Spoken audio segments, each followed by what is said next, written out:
A service of KIBMradio.com, the Internet's home for an all old-time radio.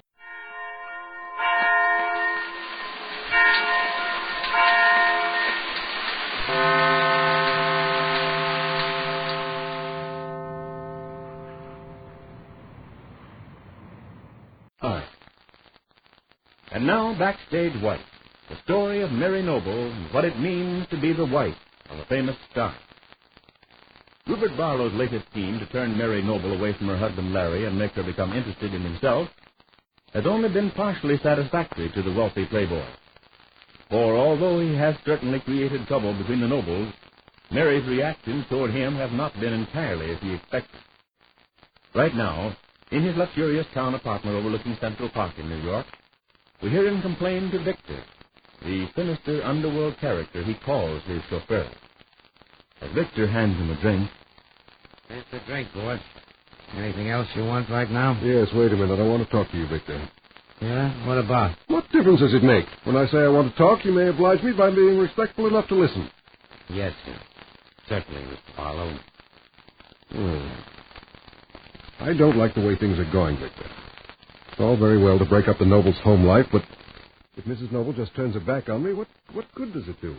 Well, you know, I said right along, why take the trouble? With all your money and all the dames killing themselves trying to get a couple of minutes with you, what's the good of chasing after that Mrs. Noble? You wouldn't understand. Mrs. Noble isn't like other women. She's fine and exciting. And hang it all, I don't see why she doesn't come to her senses and see that I'm far more important than that husband of hers. Think of it. Preferring Larry Noble, an actor, to me, Rupert Barlow. Well, Mr. Noble's turned a smart lot of heads, if you ask me, before he got locked up for killing that Oliver Wilson. If he did kill him. Well, of course he killed him, Victor. It's perfectly obvious. The police know all about it. Yeah? You know what I think about police. Larry Noble murdered young Wilson backstage at his theater right after he found out about the man's secret marriage to Claudia Vincent. You think that story is going to stand up in court? Well, of course, Victor. Everyone has been saying Larry Noble was crazy about Claudia. He put her into his own play, didn't he? And even had her move into his own home. What more do you want? Sure. Okay. Only I keep thinking there's a lot of angles to this murder that ain't been run down yet. Besides Mr. Noble, there's your housekeeper, Miss Julia. She brought Mr. Wilson over here from Bermuda and said she was going to marry him. And then who says Miss Vincent didn't bump off Wilson when she found out he double-crossed her? Or you, maybe. Me? Are you out of your mind? You were there that night. That's enough, Victor. Let me tell you, I won't put up with much more of your insolence. Okay, only I believe in being ready for whatever happens. I like to be a jump ahead of the cops. It's a lot more comfortable. Please try to keep from interrupting me when I have important things to say. Yes, sir. Now then. Those pictures, Victor. The ones I arranged to have you take of Mrs. Noble and me. How do you mean you arranged? Didn't I find the guy with a camera and keep him waiting till you and... There you go again, always taking credit. It's my plan, my idea. I only brought you into it to carry out the details. And let me tell you, it hasn't been altogether successful. Well, how do you mean? I thought Mr. Noble won't even talk to his wife since he's seen the pictures in the paper. That's all very well and good, Victor, but it's having entirely the wrong effect on Mrs. Noble. Well, how do you mean, Mr. Barlow? Why, she refuses to see me at all now. She's even more distant than she was before. That's a switch, huh, boy? Victor! There's nothing funny about it. I've spent months of my time and heaven knows how much money getting Mary Noble to accept me on my terms. And what happens? She's obsessed with her idiotic husband. I never knew anything like it. Even when he refuses to let her visit him in jail, she doesn't give up. I'm absolutely baffled, Victor. You've got to try to think of a way out. You occasionally have some rather good ideas. Sorry, boss. I wouldn't know what to suggest. Well, think, man. Don't just stand there. I can't think of a thing. Oh, you're just being stubborn. All right, then get out of here. I'll ring for you if I want you. You're no help at all. Yes, sir. It's just as you say, sir. Thinks he's being smart. Confound the man. I have a good notion to teach him a lesson. As a matter of fact, that gives me an idea. Might not be too bad. In fact, it might work beautifully. Rupert Barlow sips his highball and plots a new campaign. Now Mary Noble prepares to leave her little hotel on the west side of New York where she's now staying. We see her as she goes to the door of her room, opens it, and then... Oh, just as I was leaving. Who could that be? Maybe I'd better go on and not answer. Still, it might be something about Larry, his lawyer, or one of his friends, or... Well, I guess I'll have to find out. Hello? Hello, Mary. It's me. Rupert, why did you call me again? I thought I made it clear. Now, wait a minute, my dear. Don't jump to conclusions. But it's impossible. You don't know who's listening. After those pictures that appeared in the paper, I told you in the lobby that... Would you like to know who took those pictures of us, Mary? And who delivered them to that swine of a gossip columnist, Marty Rufus? Why, do you know Rupert? I think you'll find my information reliable. Who did it and why? How did you find out? My dear Mary, as you pointed out yourself, I can't speak about it over the telephone. This requires a personal discussion. Much as I hesitate to intrude my company on you, since it's so obviously distasteful. That's not true, Rupert. You know that's not the reason. In any case, I've been working with every resource at my command, trying to run down the truth about this unfortunate incident with the pictures in the paper. Well, do you really know who took them and why? This isn't a time for guessing, my dear. Surely you must know that I wouldn't call you if I didn't have information of the most major importance. If you can trust me to the point of listening to what I have to say, then tell me where and when. If not, then I shan't bother you again. Rupert, please forgive me if I sound terribly rude, but it's all such a mess and I don't know what to do. Right now I'm on my way down to the jail to see Larry. Oh, then he's over his sulk? That's not a very nice thing to say. I'm sorry, Mary. I was going to trying to help. After I've talked to him, may I call you, if he agrees? Well, of course. Although I have an idea your husband will have doubts about anything I might say. However, if that's the way you want it, I'll be here in my apartment all afternoon. I'll call before 5, Rupert, or not at all. Thanks for everything you've tried to do. I must go now. Rupert Barlow is far from pleased at Mary's reaction. He settles himself to wait. Mary hurries to the subway that will take her down to the city jail where Larry is confined for the murder of Oliver Wilson. Meantime, in a bedroom of a hotel nearby, Claudia Vincent opens her eyes and looks about her. A piercing ache penetrates her brow. And as she sees the starched figure of a woman standing beside her bed, she says, Who are you? What are you doing here? I'm the nurse, Miss Stark. Dr. Hawley engaged me to look after you. Who's Dr. Hawley? Oh, what makes my head ache so? What's the matter with me? Now, don't excite yourself, Miss Vincent. You're to rest and be very quiet. Dr. Hawley's orders. Hang Dr. Hawley, whoever he is. What happened to me? I can't seem to get anything in order. Dr. Hawley will return late this afternoon. If you're better, he may remove you from this hotel room to the hospital. It all depends on your condition. Hotel room? Oh, yes. Yes, I'm beginning to remember. I was getting ready to leave. I had all my bags packed, and then it happened. A knock on the door. I thought it was the boy for my bags, but it was too late then. The door kept opening more, and then... You mustn't excite yourself. It's very bad for you. Oh, my head aches. I keep seeing spots and circles and all sorts of images, but I know now. I'm able to remember it clearly now. I know that I've got to get away from here. Oh, help me, nurse. Nurse, you've got to help me. No, you can't leave yet. You mustn't try to get up, Miss Vincent. Now, don't try to hold me down, I tell you. My life's in danger. I've got to get out of here right now. Now, stop it, I say. Stop it. Claudia Vincent struggles with the nurse in her frenzy to leave. Now to Larry Noble in his cell at the city jail. Presently, the guard approaches and speaks through the bars of the cell door.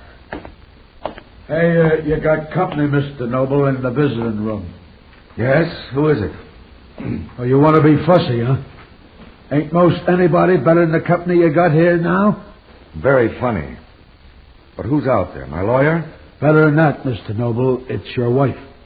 She's the one in the visiting room. You want I should unlock your door? No. No, thanks. Will you please tell Mrs. Noble that I can't see her? Oh, now look, Mr. Noble, you gotta be reasonable. Oh, do I? You must tell me about that sometime. But right now, please do as I say. What's the use of being like that? I tell you, Miss Noble's been crying. I can tell from her eyes. And she's just sitting there waiting for you to come out to her. What kind of a guy would I be if I went back there and says you didn't want to talk to her? Now I ask you. Not concerned with your tender sensibilities, guard. I'm not able to see Mrs. Noble. I thought I made it clear yesterday that I didn't want her coming here to the jail anymore. And I don't propose to change my mind. Larry turns to his magazine, and the guard walks away. We wonder what effect this message will have on Mary, and on the advancement of Rupert Barlow's romantic ambitions for Mary.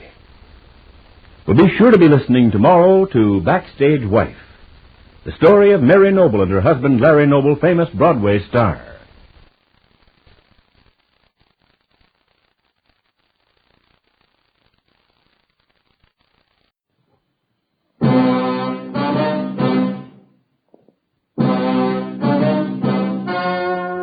The story you are about to hear is true. Only the names have been changed to protect the innocent. Fatima Cigarettes, best of all long cigarettes, brings you Dragnet.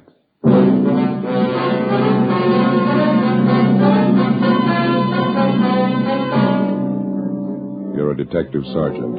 You're assigned to narcotics detail. A band of dope peddlers launches a full-scale operation in your city. Their merchandise, marijuana. Their victims, high school students. Your job, get them. You'll be amazed when you compare Fatima with other long cigarettes. You'll find they now cost the same. But in Fatima, the difference is quality. You see, Fatima is the quality king-size cigarette because it contains the finest Turkish and domestic tobaccos superbly blended. And Fatima is extra mild, with a much different, much better flavor and aroma than any other long cigarette. So compare Fatima yourself. Fatimas now cost the same as other long cigarettes, but your first puff will tell you... Ah, that's different. Yes, in Fatima, the difference is quality. Ask your dealer for Fatima, the quality king-size cigarette. Best of all long cigarettes. Start enjoying Fatima tomorrow.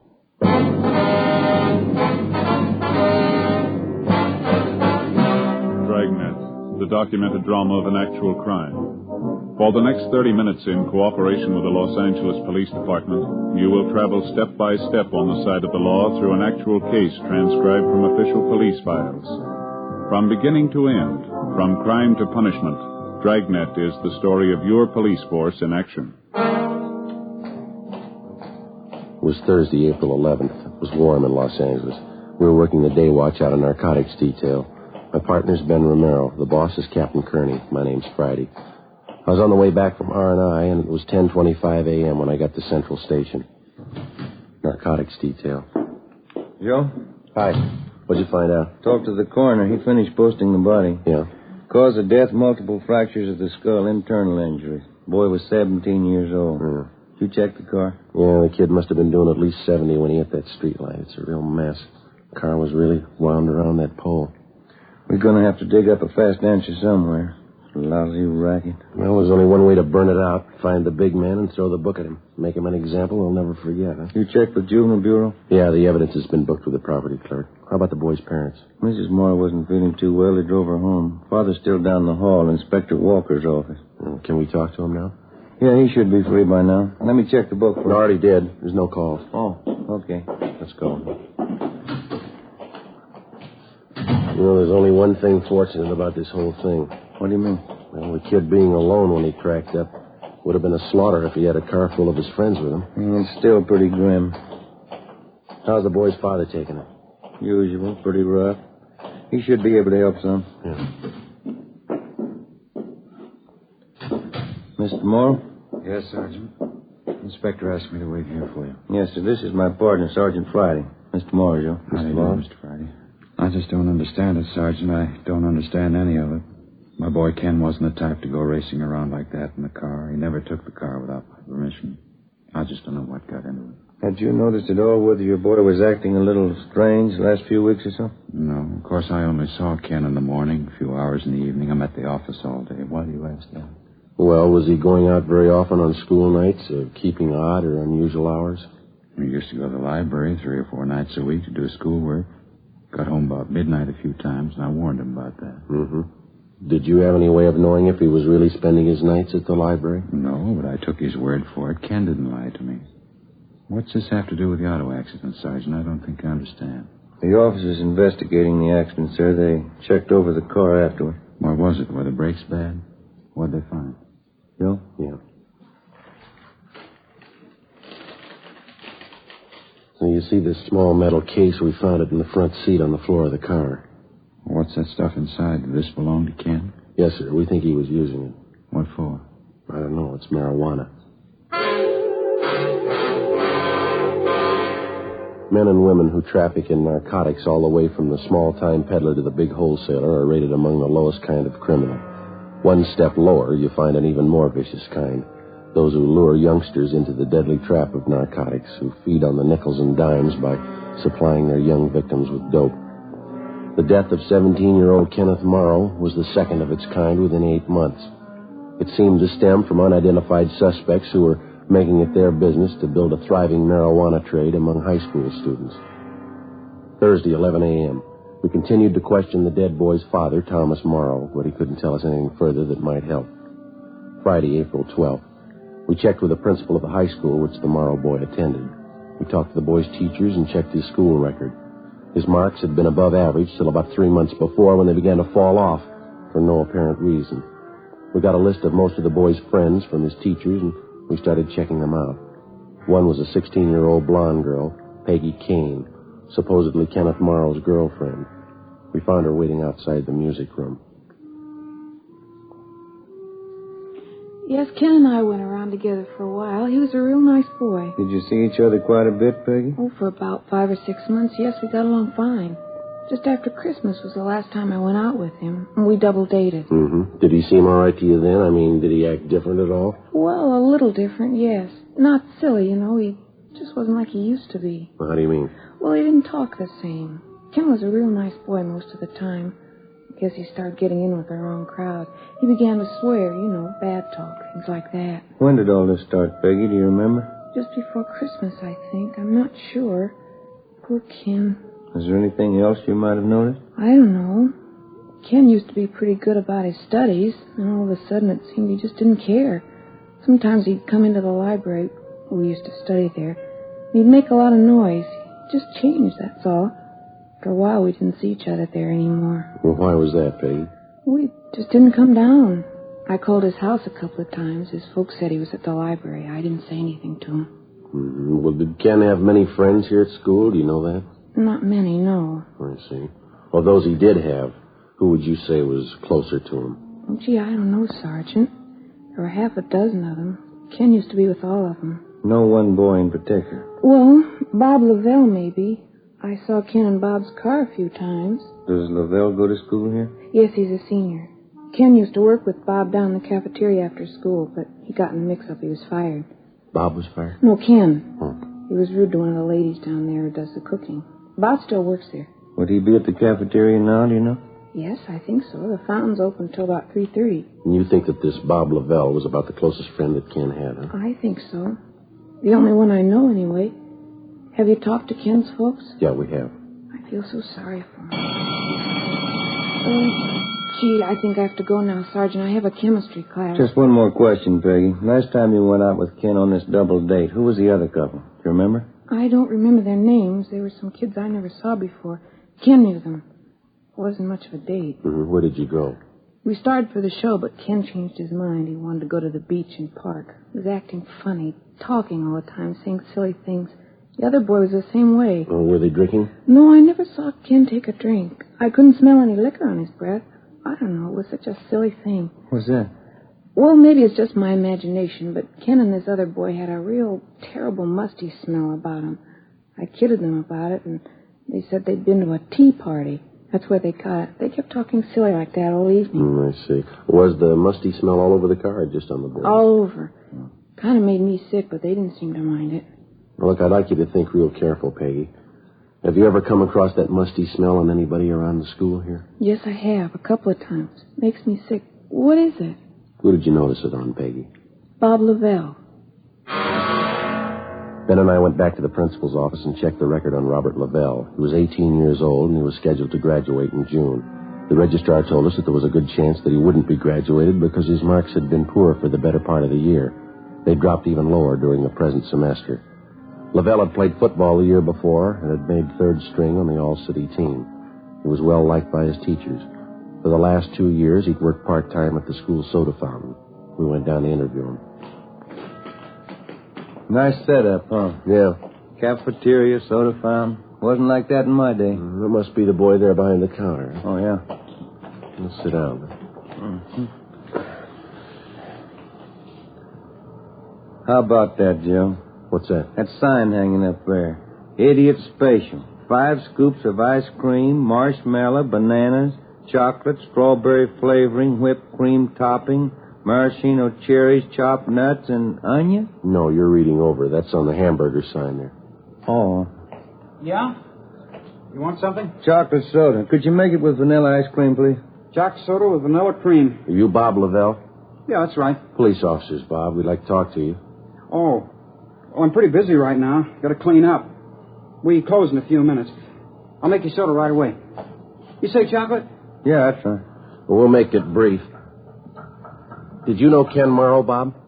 Oh, yeah. He used to work here. Did you spend much time with him? Outside of school, I mean? Not much.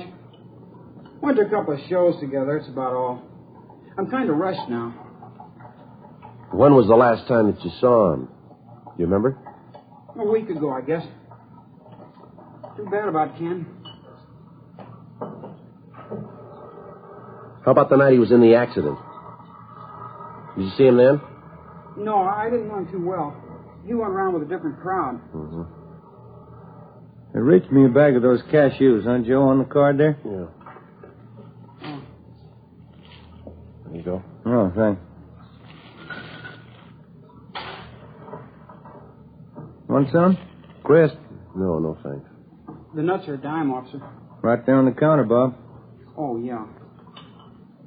I got to get going as soon as I close. I have to get out of town. We talked to some of Ken Morrow's friends around the school, Bob. They tell us that he used to drive around in your car with you quite a bit. Just a couple of times around school.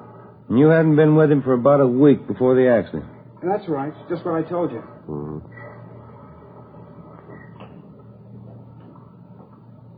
You want a little whipped cream on that? Yeah, Lil. How about a cherry? Good idea. There you are. Thank you. Too late to fix a hamburger? Yeah, I really got to close up. It's getting a little late, officers. I'm going to have to close up right now. Well, we'll make it fast.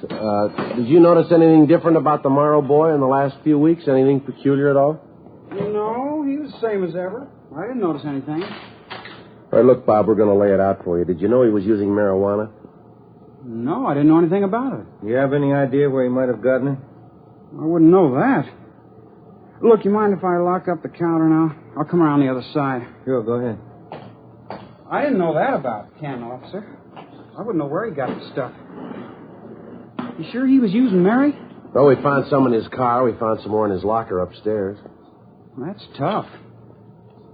Anything more, officer? I got to hurry. Well, it's just routine, Bob. We did the same with the other boys we talked to. We'd like to check your locker. You don't mind, do you? I got to get out of town. I'm late now. Your locker's just upstairs, isn't it? Won't take that long. It's important to me. I got to get out of town. We've got our car outside. We'll drive you down. We'll be down there in no time. No, I've already got a ride. Can't you check it tomorrow? Not going to take a minute, Bob. Now, let's go, huh? All right. Say, I happen to remember I didn't bring my locker key today. That's so? Yeah. Come to think of it, I don't know where it is. Guess I lost it. Well, they must have a pass key around here, don't they? I don't think so. Well, we'll ask at the office, huh? You're putting me in a jam, officer. That's going to take time. I'm due downtown. I'm sorry, Bob, but we got to check it. I got my locker all jammed up with stuff. It'll take us an hour. Office is down there, Joe. Yeah, all right, let's go. I don't know why you're picking on me. My locker's jammed. They can't get it open. Why are you picking on me? Let's ask him here. Go ahead, Bob. Close the door. Yeah? I got my key. I'll show you. Robert Lavelle took us to his locker and opened it. Hidden inside one of his gym shoes, we found 4 sticks of medium-grade marijuana. We took them, put them in an envelope, and sealed it. On the way downtown, the boy told us that he'd been buying this stuff for about 6 months and reselling it to some of the students at the high school. Said that he paid 50 cents apiece for the sticks and sold them for 75.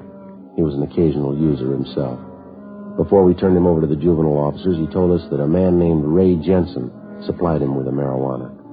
Jensen's address was a trailer camp in the southwest part of Los Angeles. We drove out and checked with the operator of the camp. He pointed out Jensen's trailer at the rear of the camp. That one, Joe? The blue and gray one? Yeah, this is good right here. Okay.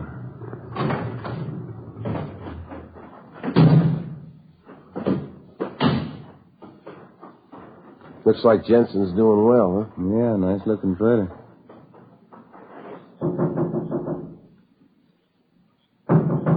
Just a minute. Yeah? Police officer. All right, open it up. Get out of here. Come Get on. out. Watch it, Joe. All right, hold it, mister. Get out. Get out. All right, Jensen. That's good, Ben. I'll get him. All right, come on, get out. What's the pitch, huh? Where's your warrant? It's all over the floor, Jensen. Marijuana. Who tipped? One of those lousy kids, huh? Which one? You guess. You know enough of them. You can't tap me for all that. I'm not the big guy. All right, then who is? I don't know. I'm only one of the mules. Where do you get your stuff? The big guy, the big tomato. That's what they call him. Yeah? Big man. Nobody sees him. I don't even know what he looks like. Neither do you. You let us worry about that. Come on. Big tomato. That's what they call him. You won't get him. He's smart. You won't get him in 89 years. Maybe not, but we'll get him.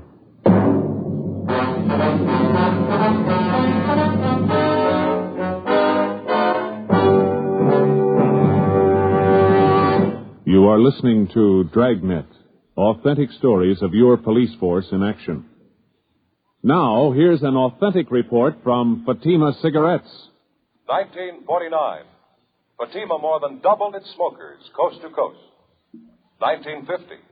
Another record-breaking year, with more long cigarette smokers insisting on Fatima quality than ever before. In 1951, enjoy Fatima quality yourself. Yes, friends, in Fatima, the difference is quality.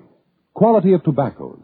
The finest Turkish and domestic varieties, extra mild and superbly blended, to give you a much different, much better flavor and aroma. Quality of manufacture. Smooth, plump cigarettes rolled in the finest paper money can buy. Quality. Even to the appearance of the bright, clean, golden yellow package. Carefully wrapped and sealed to bring you Fatima's rich, fresh, extra mild flavor. Compare Fatima yourself. Fatimas now cost the same as other long cigarettes, but your first puff will tell you... Ah, that's different. Yes, in Fatima, the difference is quality. Start enjoying Fatima quality yourself. Insist on Fatima, the quality king-size cigarette. Best of all long cigarettes.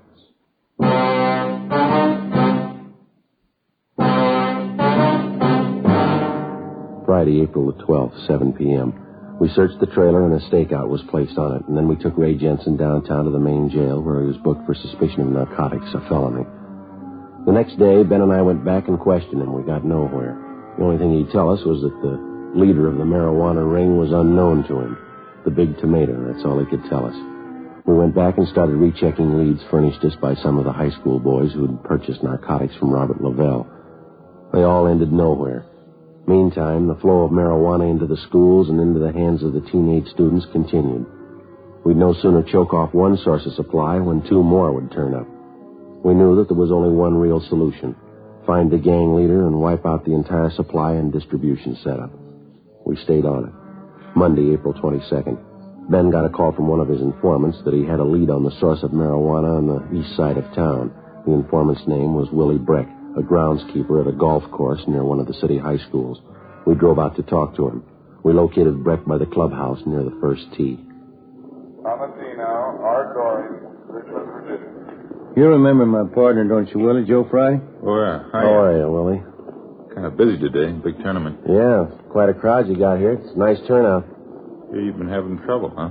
While I'm Mary in town? Yeah, you think you can help us? Maybe I can. Dirty business, huh? Working high school kids with that stuff. It's real dirty. Any ideas, Willie? Don't know how much of it's true. It's all from the grapevine downtown. The boss is somebody they call the Big Tomato. It's a funny one, huh? Any idea who he is? Couldn't say. He's getting lots of this stuff in, though. Usual feed line over from Mexico. Mm-hmm. What else, Willie? I hear there's more on the way. Don't know when, though. All for high school trade. Guess they figure they got a good business. How'd they get in junk over, do you know? No, but it's getting here. Most any kid can get some over on this side of town. Imagine that. Kids in their teens. Weed hits. Yeah. How about this Big Tomato, Willie? No word at all? Just one. Pretty thin. Yeah. There's a connection. Lives over on Hauser Boulevard. Got his number here somewhere. It's supposed to be the main connection for this tomato guy. Oh, yeah. There's his address. Third number there. It's a 6. His name is Tony Childs. Mm-hmm. Is he supposed to handle all the stuff? Most of it, I hear. Gets it all from the Big Tomato. Isn't that about it? That's it. Tony Childs. You got the address. Many thanks, Willie. Anything comes up, you'll call, huh? Sure thing. How's the job out here? Better than yours. I sure wouldn't want it. Working every day around joy poppers, mules, mainliners. Well, somebody's got to do it, Willie. Yeah, but not for me, Sergeant. Those dopesters are all lice. Selling junk to kids. Guess you met the lowest, huh? No, not yet. We're looking for him.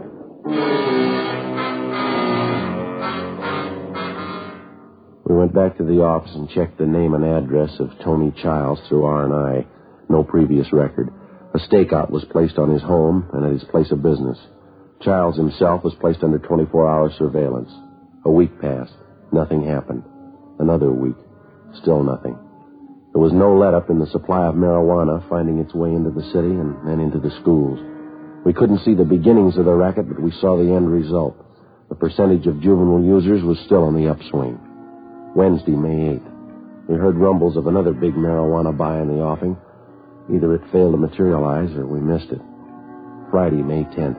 Ben and I took our turn shadowing the suspect, Tony Childs. Can you see him from here, Joe? Yeah. He's still in the barber shop. There's 2 guys with him. Yeah.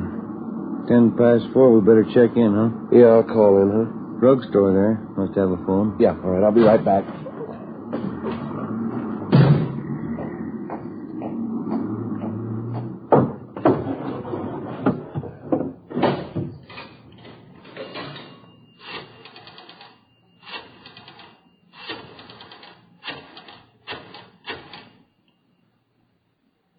Narcotics, please. Thank you. Yeah, Johnny, it's Joe Friday. Mm-hmm. Yeah. Yeah, we got him paid. Okay, right away. Bye.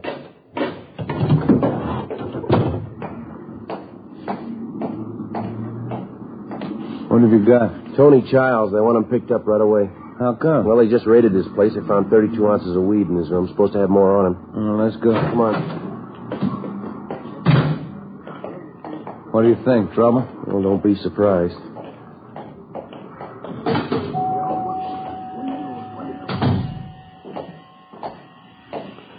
Childs, like to talk to you. What's that? Police officers like to talk to you and your 2 friends here downtown. Can't make it, copper. Flying to Vegas tonight. We want to see you downtown first. Luck don't push me, huh? Nobody's pushing you, Childs. We want to see you downtown. Now, come on, let's go. Look out, Joe, Ransom Sam.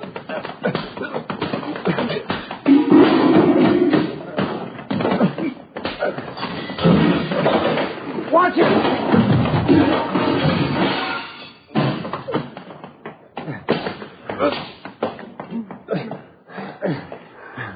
That's it. 3 of them. Okay.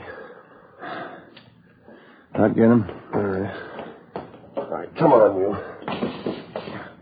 And I'm glad this doesn't come up often. Where's the barber? He ran outside. Rough one, huh? Yeah. What's your hunch, Joe? Think one of these three is the big tomato? I don't know. Let's ask him. A search of the barber shop failed to reveal the presence of any narcotics. Tony Childs and his two companions were found to have a dozen sticks of marijuana in their possession. They were treated for cuts and bruises at Georgia Street and then booked for suspicion of narcotics, a felony, at the main jail. 3 other men found at Childs' apartment at the time of the raid were also booked. We got nowhere questioning any of them. As usual, we had the small fry, but the ringleader, the big tomato, was still in the clear. Still free to hire somebody else to run the marijuana supply line into the high schools. 3 weeks passed. Together with Captain Kearney and Sergeant Barr, Ben and I rechecked our earlier leads. We ran down anything that even looked like it might be promising. Nothing panned out. Wednesday, June 5th, 5:30 p.m. We got a call from the main jail. Tony Childs wanted to talk to us. Ben and I went over to see him. Charles, I got something for you. Been playing the stooge long enough. If I'm good enough for jail, so's he. All right, what do you got? There's a big buy coming off. When you get him, tell him how long I've been in here. What kind of a buy? Mary, one of the biggest. It was set up before I got in here. Where's the meat going to be? Bruno Street, down by the train yards. I'll draw you a map. Setup's the same. Car pulls up and honks a couple of times, and an alley down there. Who's handling the buy? A big man. Don't waste any time. When is it? Tonight. We went back to the office and met with Sergeants Barr and Jacobson. 8 p.m. Ben and I took up our positions on the stakeout along with the rest of the men. We had a clear view of the exact location where the buy was to be made. We waited. 10 p.m. 11 p.m. No one showed. Midnight came and went. 1:30 a.m.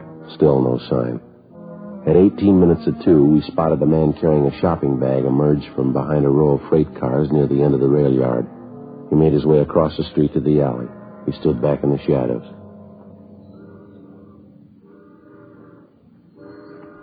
As soon as the car gets in the alley, we pull up and block it, huh? Yeah, that's right. Beck will do the same thing down at the other end.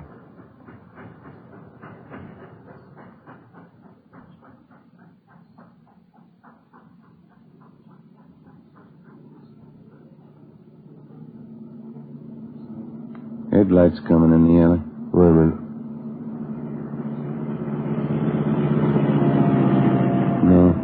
No, they're going on through. What's the time now? 4 minutes to 2. We waited. 18 minutes passed. Still no sign of the car that, according to Childs, was supposed to be there for the big buy. We could still see the figure of a man with a shopping bag huddled in the alley. 3 a.m. Joe? Yeah? Car down there in the alley? Yeah. That's it. You want to start up? Yep. Just enough to block the alley. Uh-huh. That's good. All right, come on, let's go. Come on. All right, kill your engine and get out of the car. Joe, look out! They can't go far. Come on. All right, let's get them out of there. Yeah. Come on. There's 3 of them. Here's the guy with the shopping bag. All right, I got it. Crash knocked them cold. Yeah. That's one. Easy there. Yeah. Pull right over there, will you? That's get his coat off of that. I got it. Okay. That's There it. we are. All 3 of them. Yeah. Hey, look at this, Joe. Found one of them in this guy's hand. Tin can, huh? Mm-hmm. Full of marijuana. Did you look at the labels on those cans? Yeah. Fancy solid packed tomatoes. There he is, the big tomato. The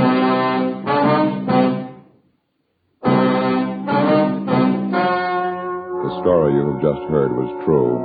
Only the names were changed to protect the innocent. On October 3rd, trial was held in Superior Court, Department 89, City and County of Los Angeles, State of California. In a moment, the results of that trial. Now, here is our star, Jack Webb. Thank you.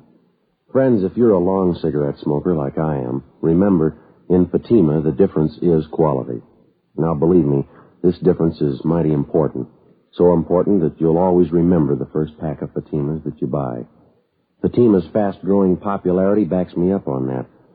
But look, you can prove it to yourself by getting a pack of Fatimas tomorrow. You'll find that they now cost the same as other long cigarettes, and your first pack will convince you to go right on smoking them. Join me and the new thousands who enjoy Fatima's extra mildness, Fatima's rich, better flavor and aroma. You'll discover what all we Fatima smokers know. In Fatima, the difference is quality.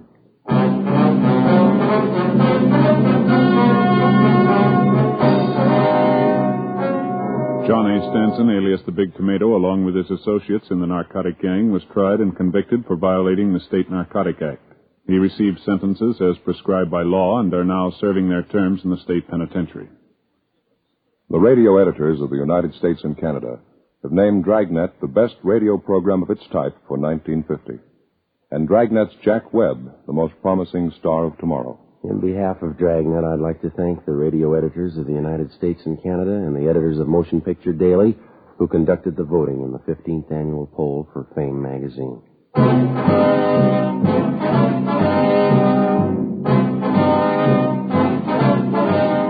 You have just heard Dragnet, a series of authentic cases from official files. Technical advice comes from the Office of Chief of Police W.H. Parker, Los Angeles Police Department. Fatima Cigarettes, best of all long cigarettes, has brought you Dragnet, portions transcribed from Los Angeles. Later, here's Spellbound with Joseph Cotton on Screen Directors on NBC.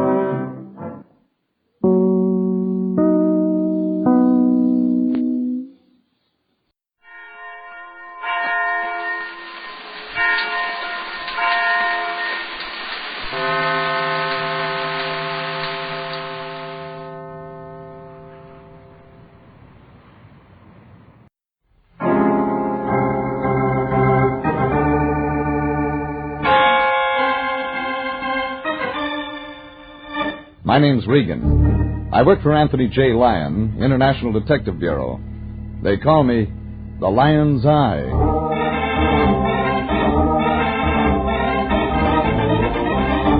Wednesday at 9, and CBS brings you Jeff Regan, Investigator, starring Frank Graham as Regan with Frank Nelson as Anthony J. Lyon. So stand by for mystery and suspense and adventure in tonight's story of Some Enchanted Carhop.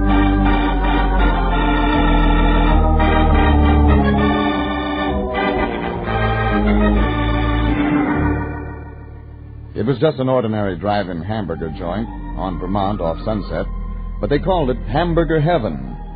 And just to carry out the idea, they'd hired 6 angels to wait on cars. 3 blondes, a redhead, and 2 brunettes. I was lucky. I drew the redhead.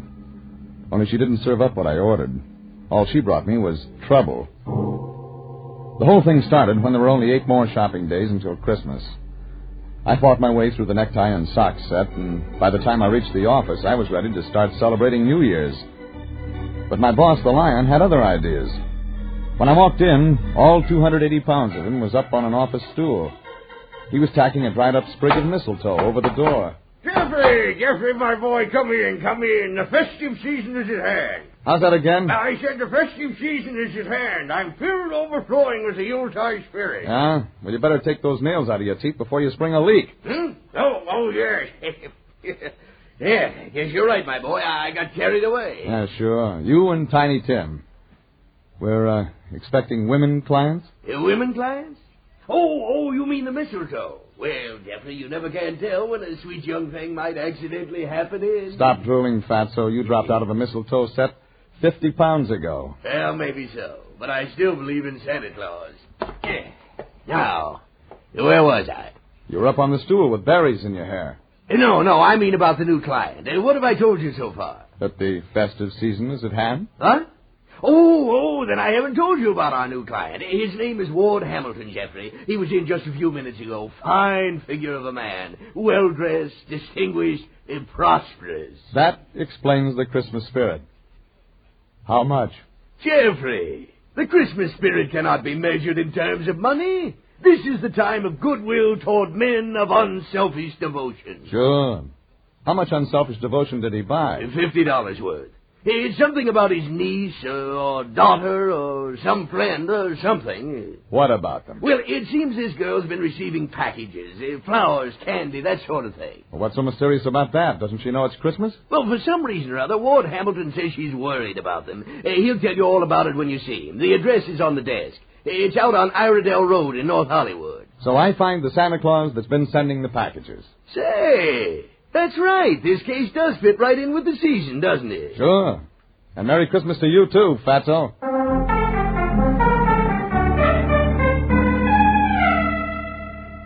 That started it. I hopped in my sleigh and headed my reindeer out over Cahuenga Pass. Iredell Road was twin rows of California bungalows with Christmas decorations strung out in front. All except one house. It was the address Lion had given me. Redwood front on the usual cream-colored stucco. White ranch-type fence, swimming pool in the backyard. No Christmas anywhere. Behind the fence, a big Dalmatian wagged his tail and grinned at me in a nice, friendly sort of way. Only he was growling when he did it. I circled wide and made the porch, but I didn't get as far as the doorbell. What do you want? Mr. Hamilton? I'm Regan, International. Regan? Oh, yes, the detective. Come in, Mr. Regan, come in. He was big and gray-haired, the man of distinction. But what he had in his hand wasn't a glass. It was a whip, black, 10 feet long, with lead weights at the tip. In here. I appreciate your coming right out, Mr. Regan. I'd like to get prompt action. Is that what you used that for? Well, the whip. No, just a hobby of mine. I practice hitting toy ducks floating in the swimming pool. Oh, nice way to get use out of your pool during the winter season. Well, yes. Never mind that. Sit down, Mr. Regan. I want to tell you about Mary. That's the niece. Niece? No relation. I'm a close friend of her family's. Her parents died several years ago. There was no one else, so I've tried to take over the reins and help the girl along. It hasn't been easy. She isn't broken to harness. It's a nice metaphor, but it doesn't fit. Not at all. Mary Winter is a strange girl. Very strange. She's the shy, retiring type. Ah, I see. The detective training. You're thinking ahead, assuming that she's not attractive to men. Nothing could be further from the truth. She's a lovely girl. Very lovely. Auburn hair, green eyes, fine, firm, youthful figure. Desirable is the word, Mr. Regan. Desirable. You understand what I mean? You make it pretty clear. So, that brings us to the anonymous packages. For almost 6 weeks, someone has been sending Mary gifts. Almost every day. Flowers, candy, novelties, that sort of thing. No name, no indication where they come from. Mary has no idea either? No. But she's reacted to them badly. They're making her nervous, upset. There's something I can't afford to have happen. Come again? Mr. Regan, I can observe that there's little use in trying to keep anything back from you. My interest in the package matter is because of money. Now the story begins to make sense. Mary is strange. Perhaps I should have said peculiar. Her aversion to men is almost, well, I've been sending her to a Mr. Farthing, a human relations counselor. A psychologist? Something like that. And it costs money? Yes, it costs money. The more delay in cure, the more it costs. Frankly, Mr. Regan, I'm tired of the obligation. She work? Yes. She works at one of those drive-in stands. Carhop. Something wrong with that? The place is called Hamburger Heaven, Mr. Regan. And you want me to find the guy who sends the packages so he'll marry her, or so you can get rid of him? It works the same either way. You'll take the job, Mr. Regan? Sure. I'll find your guy. Maybe he'll look good under your Christmas tree.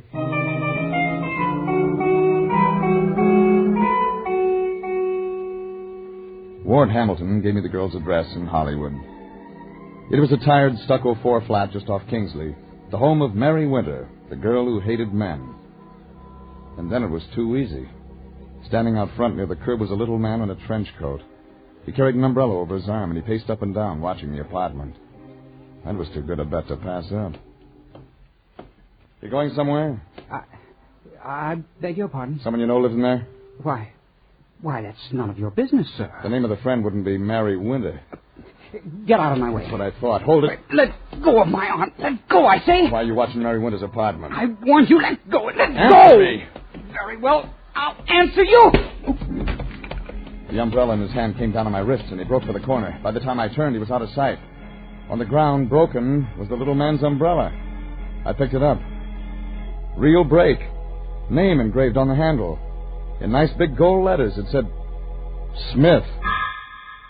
I headed for Mary Winter's apartment.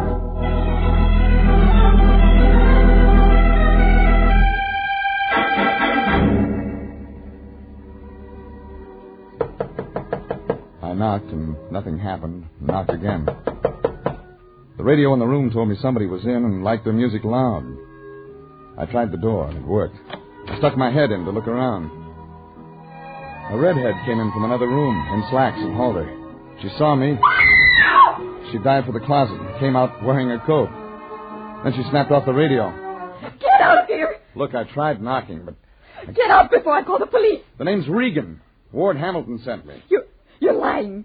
You're trying to trick me. Phone him. He'll tell you. What do you want? About the presents you've been getting. Tell me. I'm not sure. I can't trust you. Well, look, for the last time, I'm supposed to find out who's sending them. Either you help or you don't. Now, take your choice. All right. I'll listen. But don't you come a step closer.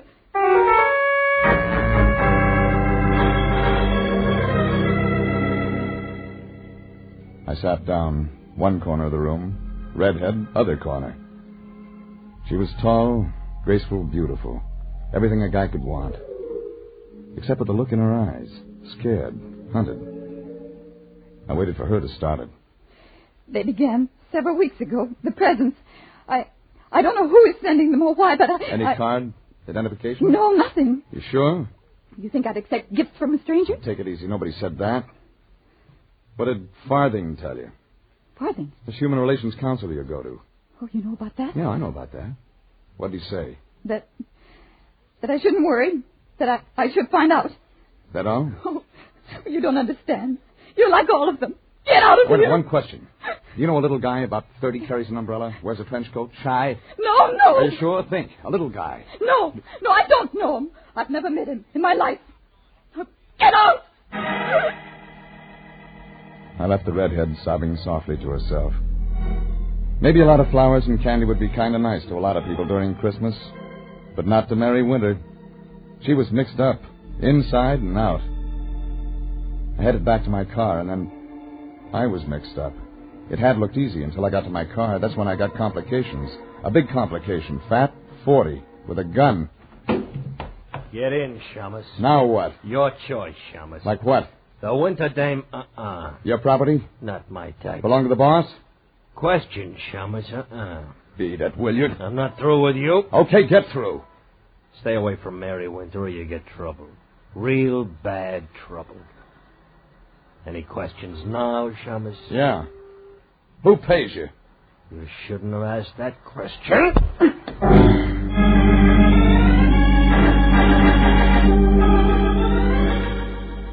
It looked like it was going to be a real holiday season. Brotherly love all over the place. The next stop was a man named Mr. Farthing. Only the sign on the door said John J. Farthing, Human Relations Counselor. It was a plush layout. Waiting room the size of a box top. Rich, solid, lined with deep green leather chairs, brass studs. On the wall, Van Gogh, Gauguin, that kind of stuff. The receptionist was out, and I took a crack at the thick mahogany door. Yes, come in, please. What may I do for you, sir? The name's Regan, international detective. Oh, sit down, Mr. Regan. Now, is something troubling you? Girl named Winter. Mary Winter. Go on, Mr. Regan. She's a patient of yours? Why do you ask? A couple of questions about her.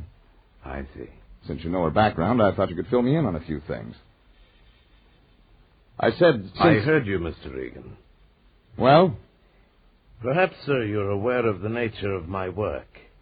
Since I assume you're an intelligent man, I don't believe it's necessary to be much more explicit than that. Try it for size. Very well. Cigarette, Mr. Regan? Thanks.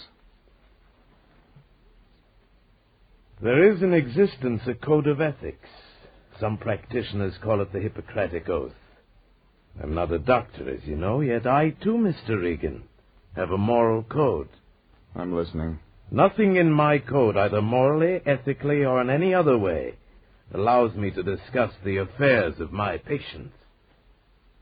Is that clear? Yeah. That's clear. I'm sorry I can't assist you in whatever it is you're trying to do, Mr. Regan. I'd like to help, but as you see, my hands are tied. That makes two of us. Thanks. Thanks a lot. Mr. Farthing, gray suit, ivory cigarette holder, and gold cufflinks, stood up and shook hands solemnly. I left. He'd given me nothing. There was only one thing wrong with that. Mr. Farthing was right.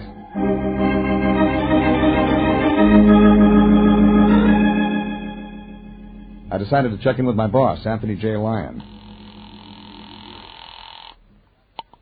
The International Detective Agency, Anthony. Save it for the customers, Fatso. Jeffrey, where have you been? Look, I just started this business 2 hours ago. What's eating you? Just this. I have here in my office with me a young man. He has an interesting story, Jeffrey.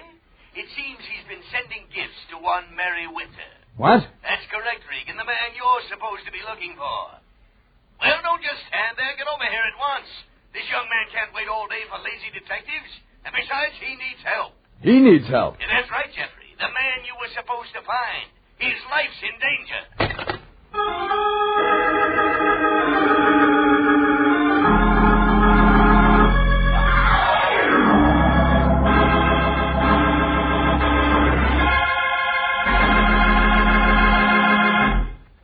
This is CBS, and you're listening to Jeff Regan, Investigator, and tonight's adventure, Some Enchanted Carhop.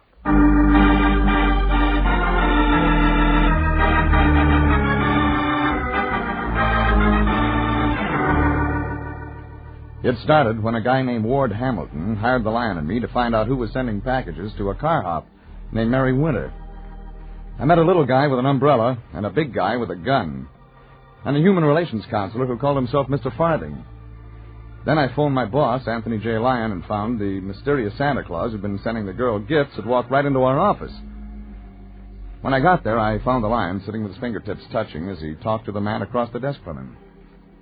Like I guessed, it was the same guy I'd seen outside Mary Winter's apartment. The little guy, 30, trench coat, and nervous. Jeffrey, come in. I want you to meet our new client, Mr. Smith. Mr. Ernest Smith. He's in trouble. Well, if he isn't, he should be. Jeffrey, what on earth do you mean? I found your Mr. Smith outside the girl's apartment. He wasn't looking for frost on those windows. No, Mr. Regan. That's... What Mr. Smith is trying to say, Jeffrey, is that that's not true. Mr. Smith is in real trouble. You sell it to him? Jeffrey, how can you say such a thing? Mr. Smith feels his life is in danger, hence he has retained us to act in his behalf. That's true, Mr. Regan. I'll admit I sent the gifts to Miss Winter. I didn't realize, I didn't know... Get to the point. Now I'm afraid. Since I saw you this afternoon, someone's following me. Fat guy, big coat. Yes. I came here for help. Someone doesn't like my sending the gifts. Well, that's real bright. Well, you can start with Mary Winter. She doesn't like them, Mr. Regan? Then there's a guy named Hamilton. She's married? We call him a guardian, family friend. Oh. Finish your story. I like Miss Winter. I wanted to do something for her. So you've been sending her anonymous presents for almost 6 weeks. Isn't that carrying the Christmas spirit too far? Well, I like her. That's not abnormal, is it, Mr. Regan? Of course not, Mr. Smith. You keep out of this, Fatso. But, Jeffrey, our client... We got another client, named Hamilton, remember? Besides, you haven't met the girl. Neither have I. What? I've never met Mary Winter. Is that abnormal, Mr. Regan? Oh, dear. Dear, perhaps I'm sicker than Mr. Farthing told me. Say that again? Mr. Farthing, my human relations counselor, he takes care of me. Oh, wait a minute. Maybe this is going to add up. You've never met Mary Winter? No. No, but you've seen her. You've seen her in the waiting room of Farthing's office. Why, Mr. Regan, how on earth did you guess? That's exactly it. She was reading a copy of Reader's Digest, and I was reading an old National Geographic. It was a fall Never day. mind. Well, Lion, I think that wraps that up. Jeffrey, what do you mean? Mary Winter is afraid of unknown guy sending packages. Unknown guy turns out to be Smith. Take Smith to Mary, show her he's harmless. Collect our fee. Yeah, but Jeffrey, what about Mr. Smith? What about the man who's following him? Maybe he just imagined it. Come on, Smith. We're going to visit a redhead.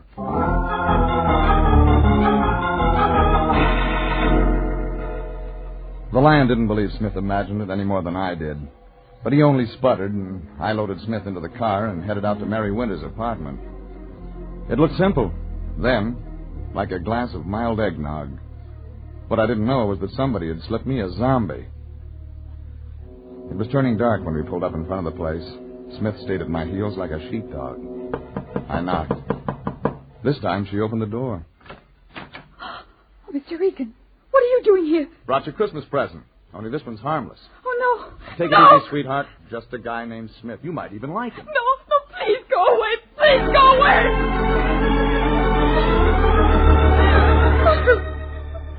Smith and I walked on in, and Mary backed into a chair in the far corner of the room. She and Smith looked at each other and didn't say anything, so I waited for the sparks to die out of her eyes. But they didn't. There was something else on her mind. This is the man who sent the packages. You guessed it. Smith, Mary Winter. Mary Winter, Smith. Get him out of here! Huh? I said get him out of here before he kills me. Oh, no. Sit down. Now, just a minute, lady. He won't hurt anybody. Just take it easy, will you? Just take quiet. That's what you're saying. Oh, no, Now, listen, sweetheart. Wait a minute. It's Christmas. You've heard of that, I think, haven't you? People send presents to each other because it makes them feel good. Now, Smith sent you presents for the same reason. He's going to kill me.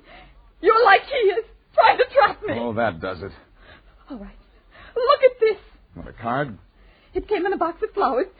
Was delivered here to my apartment tonight. Each man kills the thing he loves. Well, Regan, try and explain that. Try and... Shut up. Did you send this, Smith? No, Mr. Regan. I didn't send it. I sent flowers and candy and nice things. Mr. Regan, at the window! I left them with their mouths open and ran for the hall, and then outside.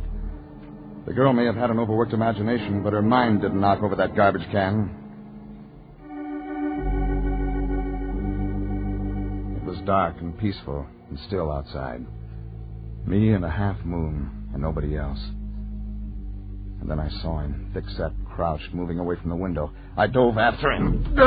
We went down together as his hand came out of his pocket. The heavy gray .45 got itself in my direction, and I grabbed at the wrist behind him. The gun fell into the rose bush, but he got to his feet. I warned you once, Shamus. Stay away from that girl. Who said so? Never mind. Now, get off that case now, before it's too late. It'll only mean go. Were you going to say trouble?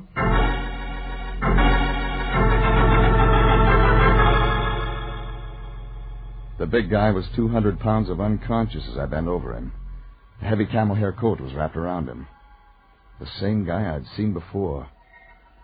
I unbuttoned the coat figuring some identification might help, only when it came open, I didn't need any more. He was wearing a tailored starched jacket. It wasn't the kind you see every day. It was white.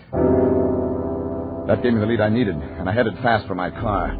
10 minutes later, I stopped at the drugstore on my way out to the valley. I phoned the Lion and told him to check on Farthing.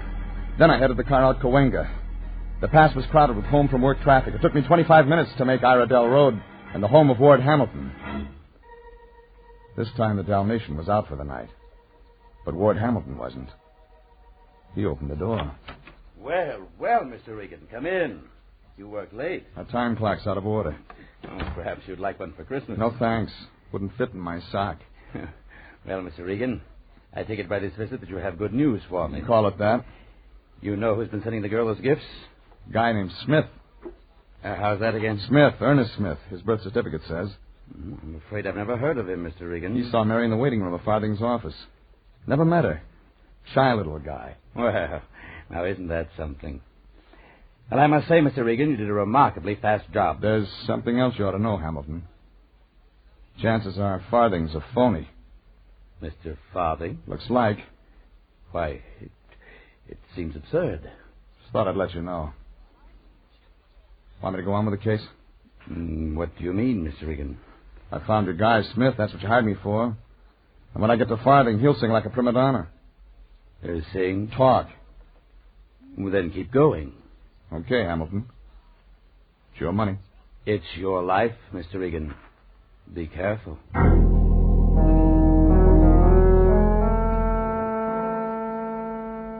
I made a fast phone call to the Lion on my way back into town, and that tied it up. Farthing was working late when I got there, only when he looked up and saw me, he wasn't happy. What do you want? Conversation, a lot of it. Mr. Regan, I must ask why you've come to my office at this hour. I told you, for conversation.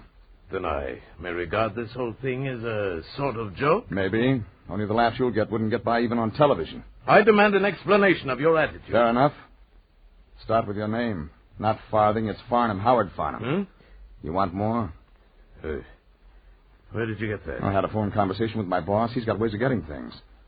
Like your record. 5 arrest bunco, 1 arrest forgery, 1 arrest fraud. No conviction. You were lucky. Maybe you won't be this time. You haven't got anything on me, Regan? How about blackmail? Not a chance. Maybe not yet. Only you were getting set for a job. I believe the guy's name was Hamilton. You can't prove it. Well, it was your mug, the big guy in the white jacket. He meant business. Does he do your legwork? Listen, Regan, you can't pin blackmail on me. Sure, maybe I had ideas, but I don't claim I'm a doctor. I don't hand out any pills. Just advice, Regan. That's all. Just advice. That's too bad. You know, there are a lot of people that take phonies like you seriously, Farnham. A lot of people that could use advice. Real advice. Mine's real. They say, should I marry him? And I say yes or no, depending... On how much there is in it for you. What do you want from me, Regan? Who paid you to put the B on Mary Winter? Never mind, Farthing. You won't have to answer that. Come on in, Hamilton. I've been waiting for you. You're bragging, Mr. Regan. It made sense if I could get you to join Farthing and me. You might have something to say. You're showing up. Check my story. What story? Like this. Man named Hamilton's supposed to look out for a young redhead named Mary Winter. Only Hamilton takes one look at this number, and suddenly he's not fatherly anymore. He decides to move in for himself. The third. Is it? You convinced the girl she couldn't trust any man in the world but you. Should have been the other way around. You're the one she couldn't trust. Isn't that right, Farthing? Leave me out of this, Regan. I run a legitimate business. Leave you out? Well, that wouldn't be fair.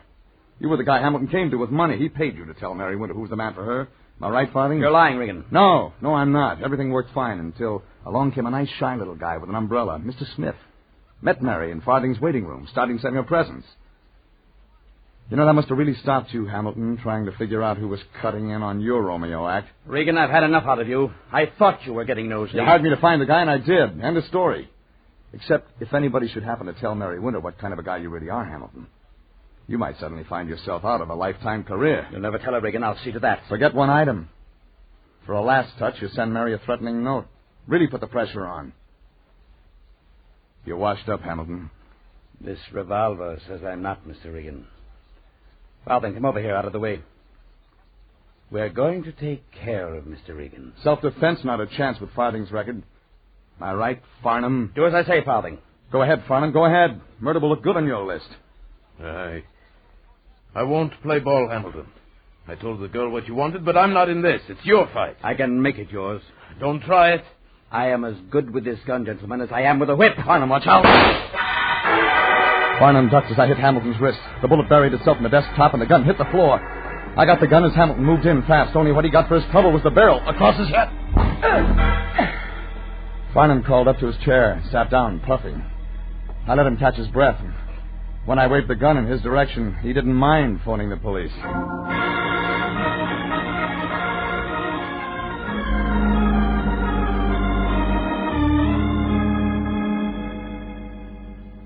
The heavy guy in the white jacket showed up bright and early for work the next morning, and the cop greeted him with a pair of handcuffs. He got off with assault and battery, and Farnham, alias Farthing, made the blotter for a light charge. Hamilton wasn't that lucky. His read assault with intent to kill. It was noon when I got to the Lion's office. He was admiring the Christmas tree stuck in the corner.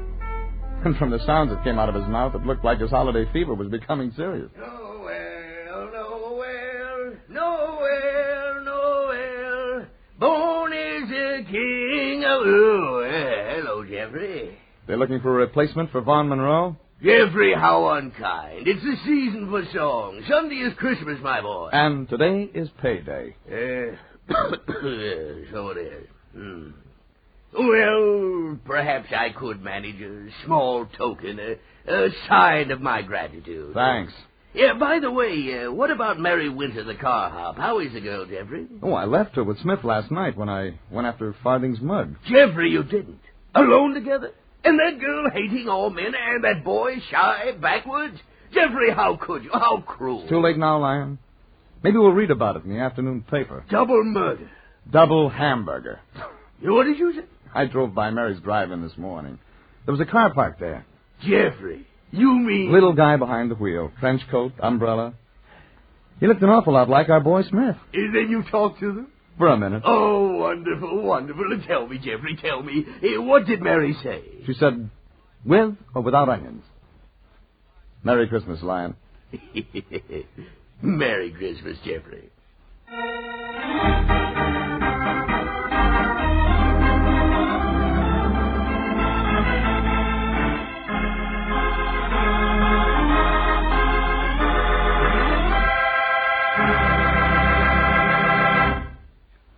Jeff Regan, Investigator, is written by William Frug and William Fifield, produced by Sterling Tracy, directed by Gordon T. Hughes, and stars Frank Graham as Regan with Frank Nelson as Anthony J. Lyon. Original music is by Dick Arant. Jeff Regan, Investigator, is heard each week at the same time over CBS. Bob Stevenson speaking and inviting you to be with us again next week at this same time for Jeff Regan, Investigator. This is CBS, the Columbia Broadcasting System.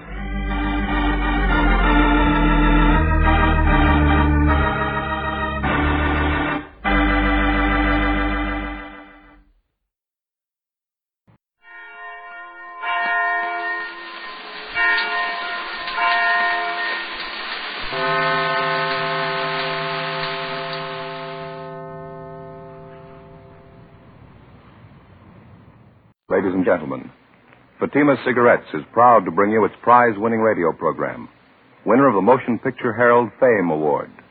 The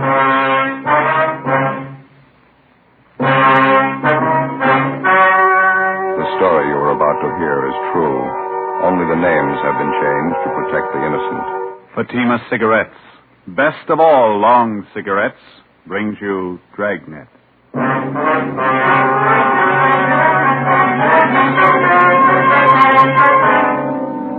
You're a detective sergeant. You're assigned to Juvenile Bureau. You receive a complaint about an 8-year-old boy and his sister. A neighbor reports they've been going from door to door begging for food. Supposedly, the children are from well-to-do parents. Your job? Investigate. You'll be amazed when you compare Fatima with other long cigarettes. You'll find they now cost the same. But in Fatima, the difference is quality. You see, Fatima is the quality king-size cigarette because it contains the finest Turkish and domestic tobaccos superbly blended. And Fatima is extra mild with a much different, much better flavor and aroma than any other long cigarette. So compare Fatima yourself. Fatimas now cost the same as other long cigarettes, but your first puff will tell you... Ah, that's different. Yes, in Fatima, the difference is quality. Ask your dealer for Fatima, the quality king-size cigarette. Best of all long cigarettes. Start enjoying Fatima tomorrow.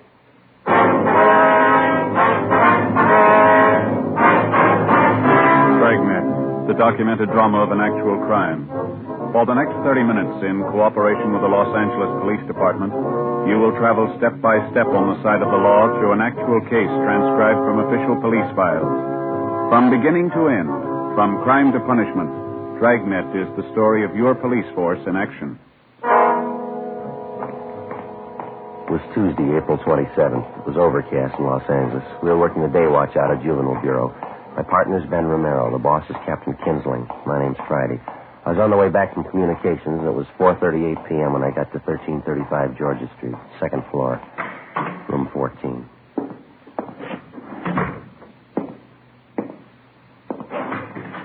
Hi, Joe. Been waiting long? I was just checking the record. No, I just got here. What's this thing all about? Well, just what I told you on the phone. 7-year-old boy and his sister covering the neighborhood begging food. You ready to go? Yeah, let me put this away first. Kid's supposed to be from a wealthy family, huh? Well, wealthy enough to live in the best part of Bel Air, yeah. Doesn't make much sense. Must be some kind of a gag, huh? No, not according to the neighbor who called in. Yeah? She says the kids are half starved. Ben and I got in the car and drove out Sunset Boulevard to the Bel Air district. We pulled up in front of a large two-story home near the corner of Brookline Avenue and Knightsbridge Drive. It was a white frame colonial mansion set back in the middle of well-landscaped lawns and gardens. The other homes in the neighborhood were just as large, $50,000 and up. It was the last place in the city that you'd expect to find neighborhood children begging food. 5:20 p.m. We went around to the rear entrance of the colonial mansion as we'd been instructed on the phone. We located the woman who'd called in the complaint, a Miss Jeanette Bejan. She was employed as laundress and cook by the owners of the house. She was busy fixing dinner.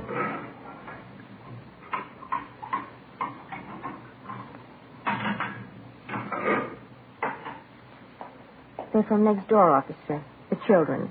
As I explained on the phone, a boy about 7 years, a girl 5 years old, I guess. Which side do they live on, Miss Bejan? The house on the corner? No, the other side. Up here. The brown and white house.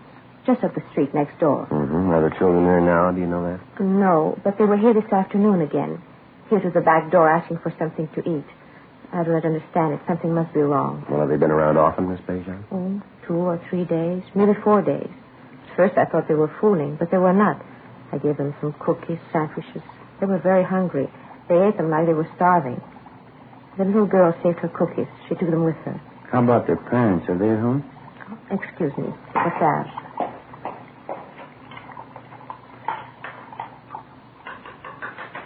There. That's better. No, I haven't seen the mother the last few days. I understand they are divorced. The mother, she lives there with the children. The father, I don't know. Well, what's their name, do you know? Kessler. Madame, the woman I work for. She says there are 3 children in the Kessler family. But I don't know. I have only seen the 2, the boy and the girl. I would go over and see what is wrong, but I do not know the Kessler. It is not my place. That's why I called you, officer. All right, Miss Bejan. Well, thank you very much. Not at all, officer. You understand, I do not mind giving the children food. Well, I think only something is wrong if they do not get it at home. Well, thank you very much for notifying us. We're going to check into it. I'm just a little curious, Miss Bejan. What's that you're making? This? Napoleon. How's that? Napoleon. You know, Napoleon pastry. Oh, yeah. Sure smells good. Well, thanks again. Oh, certainly, officer. If there is anything I can do, you will let me know? Yes, ma'am, we will. Goodbye. Goodbye. Thank you very much.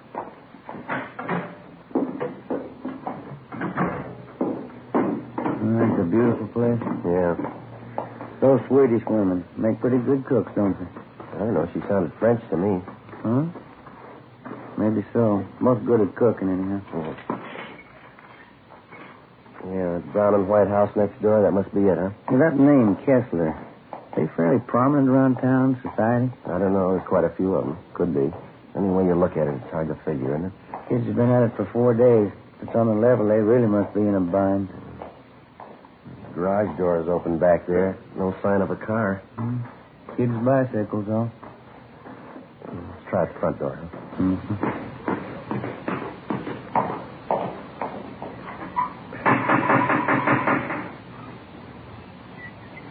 You better try it again, huh? Yeah.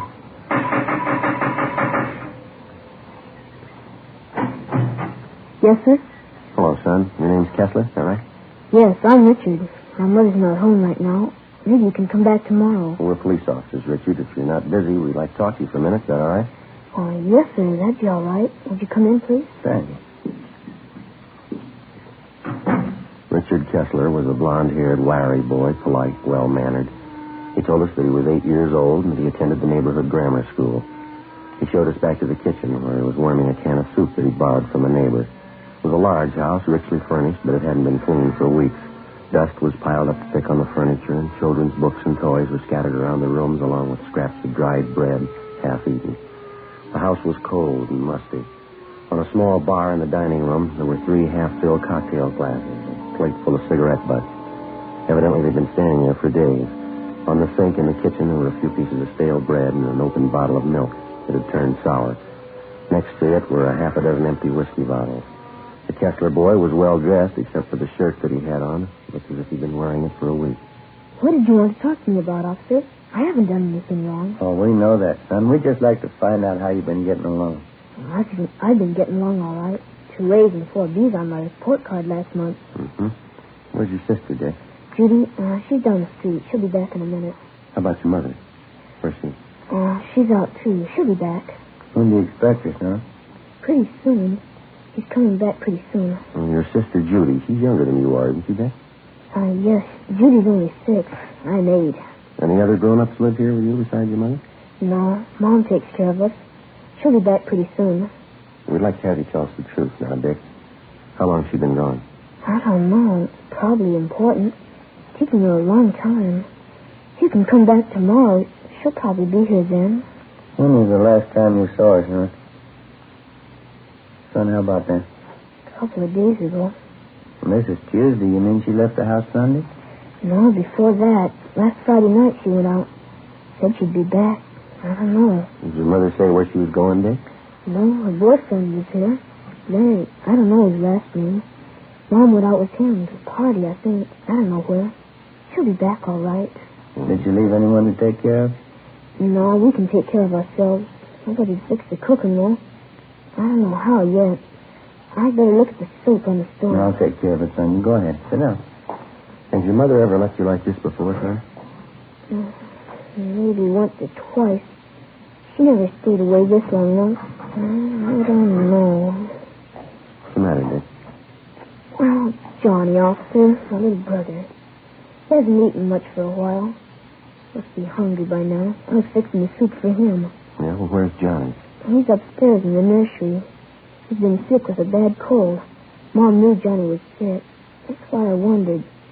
She hasn't come back yet. I don't think Johnny's feeling good. You want to take supper for him, son? Yeah, all right, if you want. Beth, you want to come on? Yeah. How long has Johnny had this cold, Dick? A couple of days before Friday, before Mom left. Mm-hmm. How old is he? Johnny's just a little kid. He won't be 2 years old until July. I've been wondering about him. Coughed a lot at first. Been giving him milk and cookies. That's what Judy and I had. I don't know. Has the doctor been to see Johnny? Oh, no, I thought of calling him. I didn't know the doctor's name. I was waiting until Mom got home. This is Johnny's room here. Mm-hmm. And in the crib, officer. That's my brother Johnny. Pretty cold in here. Yeah, let's have a look. Hey, young fella. Hi, Johnny. You hungry now? Yo, look at his eyes. Yeah, I want to get to a phone, doctor, and ambulance. Tell him to hurry. Right? Oh, what's the matter, officer? What about Johnny's eyes? He'll be all right, Dick. Oh, he's been acting awful quiet, though. Hardly moved around at all. Most of the time he's jumping up and down in his crib like anything. Has anyone at all been in here to see him since Friday? Yes, sir. My sister Judy and I. We changed his diapers and give him something to eat. I see. Gee, I sure wish Mom would get home. I'd like to talk to her. Yeah, so would I. 5:48 p.m. We put in a call to the office for a policewoman. Then we got in touch with Lieutenant Lee Jones at the crime lab. And he sent out a man to photograph the condition of the Kessler home and the children. The doctor and the ambulance arrived, and little Johnny Kessler was taken to the general hospital in critical condition. The 22-month-old boy was in a coma. Richard Kessler and his sister Judy were taken to Georgia Street Juvenile Bureau and then transferred to Juvenile Hall and placed under protective custody, Section 700 Sub B, Welfare and Institution Code. The two of them were given a bath and something to eat. Judy Kessler was interrogated separately by a policewoman. Ben and I talked to the boy, Richard. After a few minutes, he broke down and admitted that his mother had gone off and left the 3 children alone on at least a half a dozen occasions. He told us his parents were divorced. He rarely saw his father, but his mother had had 2 or 3 boyfriends at the house during the past year. He also told us his mother drank quite a bit. But she's never been gone this long before, Sergeant. Maybe she's out somewhere and has no way to get home. We'll find her all right, son. Don't you worry about it. Well, this boyfriend of your mother's, Dick, his first name was Larry. Is that all you can tell us? Yes, sir. I don't know his last name. Are you going to keep us here all night, Judy and me? Just for a day or so. They'll take good care of you, son. Where'd you take Judy? Well, she's just next door, Dick. You can see her in just a minute now. And how about Johnny? I always take care of him. Pretty fussy around strangers. Well, they've got him over at the hospital, Dick. They're going to take good care of him now. You can count on that. I don't know, officer. I better see him. He might get awful fussy. All right. We'll fix that up for you. Do you have any relatives in Los Angeles, son? Aunts, uncles, anyone like that? No, just my father, but I don't know where he lives. We had a nurse who used to take care of us, Mrs. McIntosh. She was swell. My mom fired her, though. Oh, how'd that happen, do you know? No, I'm not quite sure. Maybe my mom was drinking. Mrs. McIntosh got mad at her. Had a big fight, and Mom fired her. Oh, now, this Mrs. McIntosh, you know where we can find her? No, sir, I don't. How about some of the other boyfriends that your mother had, Dick? Do you remember any of their names? No, one of them was George something. I don't remember the other one. Joe, give you a minute? Yeah, Mac. You want to stay with the boys, huh, Dad? Yeah. Hospital call. It's a lousy thing. Well, what's that? The Kessler boy, little Johnny. Yeah? He just died. John Albert Kessler, white male American, age 22 months. All the pertinent facts and data would be listed on the crime report. And if and when the case was closed, the report would be filed away. Wouldn't be any different from 1,000 other dead body reports. Same size, same color. Same number up in the left-hand corner. In the course of 10 or 20 years on the job, a police officer sees a lot of them. Most of them he forgets. A few of them he never forgets.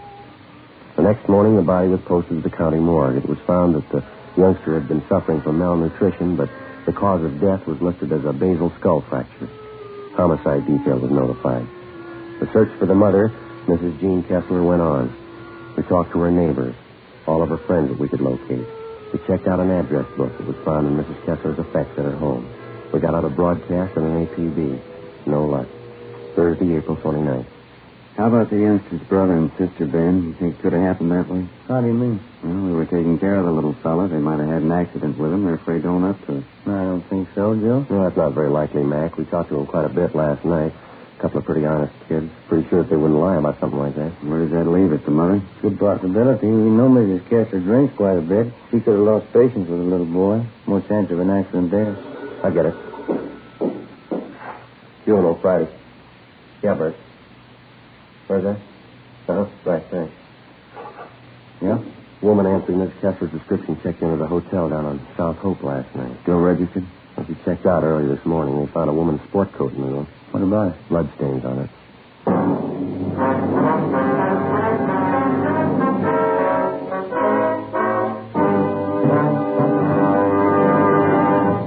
You are listening to Dragnet for the step-by-step solution to tonight's authentic case history. Here, step-by-step, are the actual reasons why Fatima is the quality king-size cigarette. Why in Fatima, the difference is quality. Quality of tobaccos. The finest domestic and Turkish varieties. Extra mild and superbly blended to give you a much different, much better flavor and aroma. Quality of manufacture. Smooth, round, perfect cigarettes. Rolled in the finest paper money can buy. Manufactured in the newest and most modern of all cigarette factories. Quality even to the appearance of the bright, clean, golden yellow package. Carefully wrapped and sealed to bring you Fatima's rich, fresh, extra mild flavor. Compare Fatima yourself. Fatimas now cost the same as other long cigarettes, but your first puff will tell you, ah, that's different. Yes, in Fatima, the difference is quality. Start enjoying Fatima quality yourself. Insist on Fatima, the quality king-size cigarette. Best of all, long cigarettes.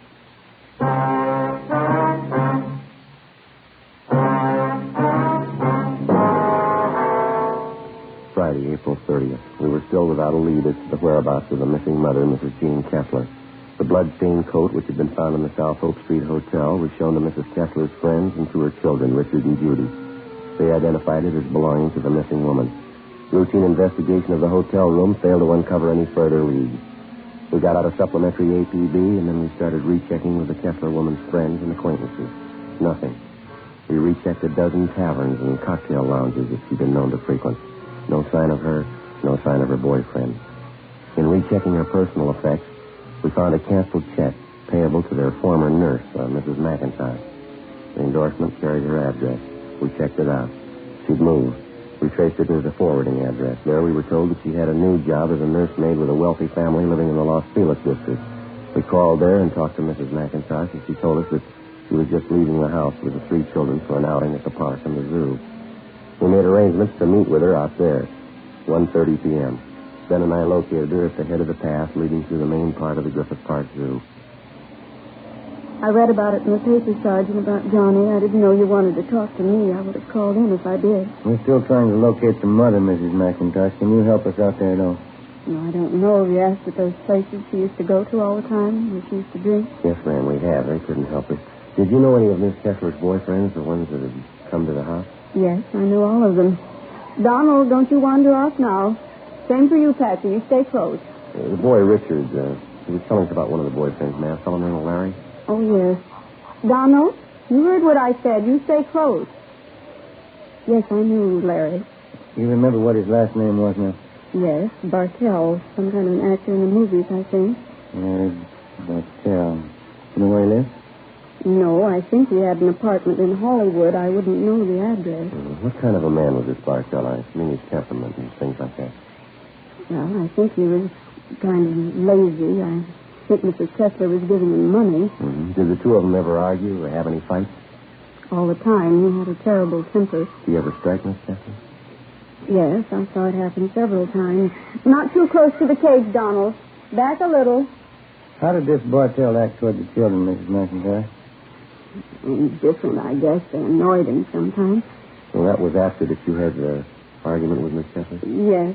It was about her drinking and the boyfriend and all the rest. I just got sick of it, and I told her what I thought.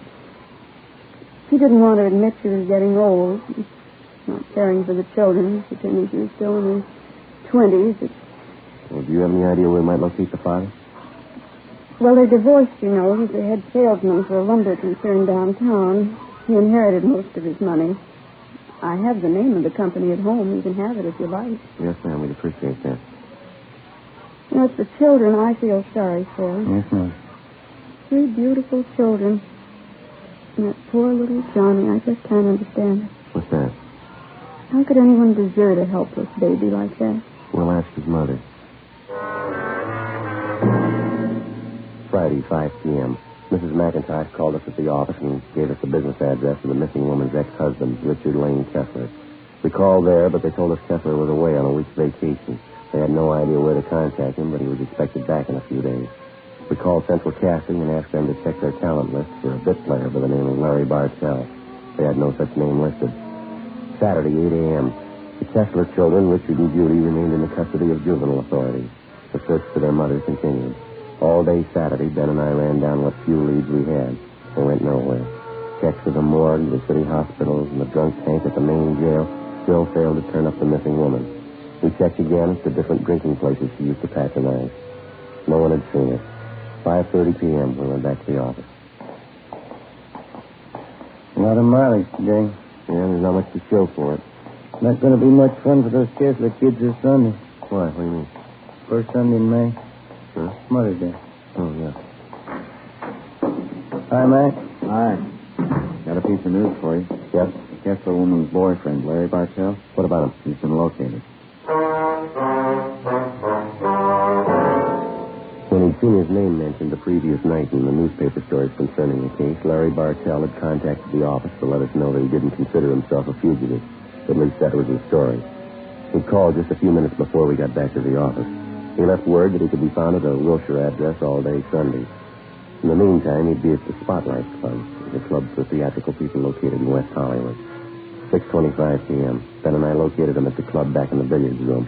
He was tall, dark-haired, dressed expensively. I told the cop when I called in you weren't supposed to contact me here. It was important. That little Kessler boy's dead, Bartell. We think that's pretty important. Well, I didn't know anything about that. You didn't have to interrupt me. That's an important man I was playing with. Now, what do you want to know? Where's Miss Kessler? Well, why ask me? I don't know. You're a pretty good friend of hers. You were the last person seen with her. Oh, it was a week ago. We went out to a party last Friday night. I haven't seen her since the following Monday. Last Monday. I'm through with her anyway. What do you mean? I just got sick of her, that's all. Pawing all over me, asking me to marry her. I just got sick of it. It wasn't worth it. You accepted money from her? Just to tide me over. She had plenty of it. Why not? Where'd you last see her? Keep your voices down. I wouldn't like this stuff to get around the club. Yeah. There's a hotel downtown on South Flower. I can get the address. Were you at another hotel with Miss Kessler last week? Yeah, on South Hope, around 9th Street, I think. Oh, that's where you found a coat, huh? You got an explanation for that? Blood stain? Sure. Crazy Jane. So I saw her, then she tried to hit me with a bottle. Cut herself. Boy, I tell you, this wasn't worth it, that's all. I guess you can prove everything you're telling us, huh? Of course I can prove it. It's the truth. And what about the little boy? How'd that happen? I didn't have anything to do with it. It wasn't my fault. Well, how'd it happen? Well, it was that Friday night just before we left the house. The old lady and I were downstairs having a few drinks. She put the little kid to bed, but he wouldn't stay there. He just getting up out of bed and running downstairs crying. Yeah, go on. She finally took the kid, gave him a good spanking, threw him back in bed. I think he hit his head in one of the course of the creek. Why didn't she do something about it? Well, I told her, but she said it was nothing, didn't matter. Got her coat smart, that's all. Kids are all right in the rest. You mean all the times you and Mrs. Kessler went out, you knew those children were being left all alone in that house? Oh, what out of she's the mother, not me. Oh, look, I gotta get back. I kept that game waiting on. No, just a minute. It's gonna wait a little longer. Come on.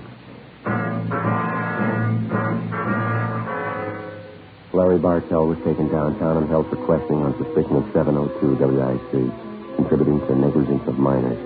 He gave us the address of the hotel where he'd last seen Mrs. Kessler. Ben and I checked it out. It was a typical cheap downtown hotel with a bar opening off the lobby. The desk clerk told us a woman answering Mrs. Kessler's description was registered in a room on the second floor.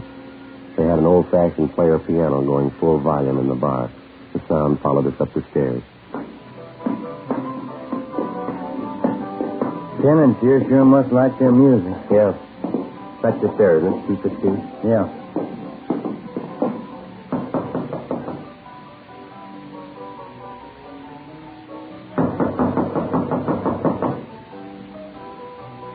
We better try it. Yeah.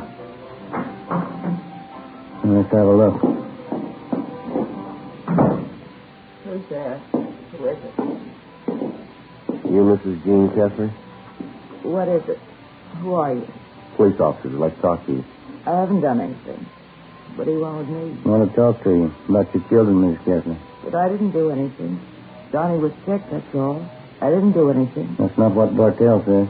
Larry, have you seen him? Is he coming back to me? You better get up, lady. Get your coat. I gotta have Larry back. He's everything to me. I love him. Is he coming back? You've been gone over a week. Aren't you a little worried about your children? They're all right. I'm too young to spend my life on children. I need Larry. Where is he? See if you can find a coat, will you, Ben? Yeah, all right.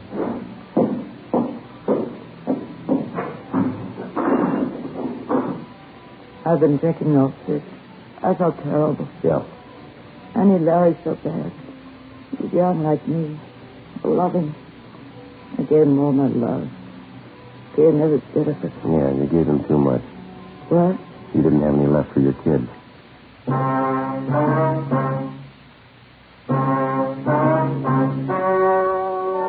story you've just heard was true. Only the names were changed to protect the innocent. On July 2nd, trial was held in Superior Court, Department 87, City and County of Los Angeles, State of California. In a moment, the results of that trial. Now, here is our star, Jack Webb. Thanks, sir. Friends, if you're with us week to week, you've heard me say, in Fatima, the difference is quality. It's a difference that you can prove just by buying a pack and smoking them. You'll find Fatima's extra mild, with a rich, better flavor and aroma. Stop in at the store in the corner and buy a pack of Fatimas the first chance you get. You'll find in Fatimas, the difference is quality. Ladies and gentlemen, I'd like to take a moment to thank all of you for your very fine response to our program, Dragnet. Since the first show went on the air about a year and a half ago, your cards and letters have been a constant source of encouragement and guidance.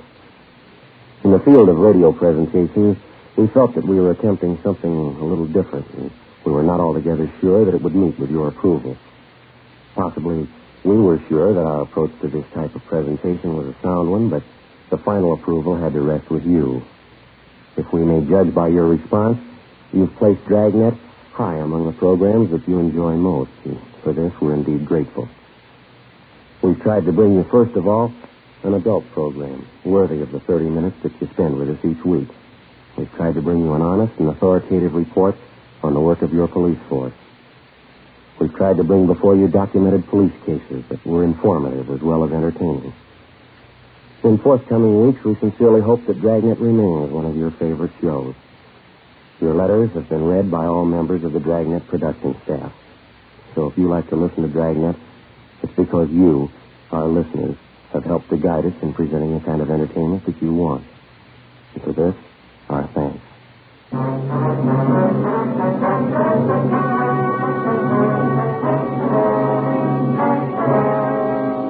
Mrs. Jean Kessler was filed on and found guilty in Superior Court, charge of manslaughter. She was sentenced to 1 year in the county jail and deprived of the custody of her children.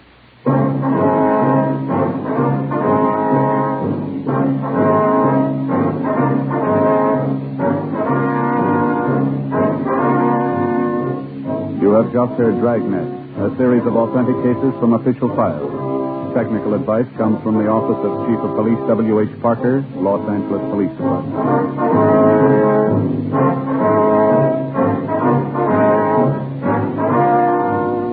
Fatima Cigarettes, best of all long cigarettes, has brought you Dragnet, portions transcribed from Los Angeles. Now stay tuned for Counter Spy. Then it's Screen Directors Playhouse on N.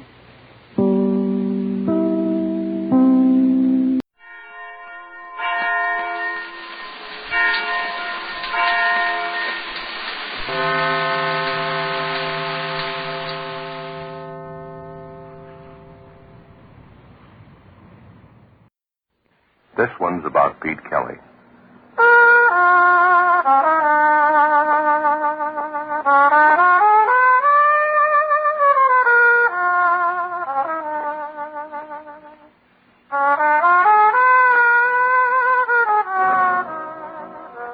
It's about the world he goes around in. It's about the big music and the big troubles and the big 20s. So when they ask you, tell them this one's about the blues. Pete Kelly's blues. Pete Kelly's Blues, starring Jack Webb, with story by Jim Moser and music by Dick Cathcart.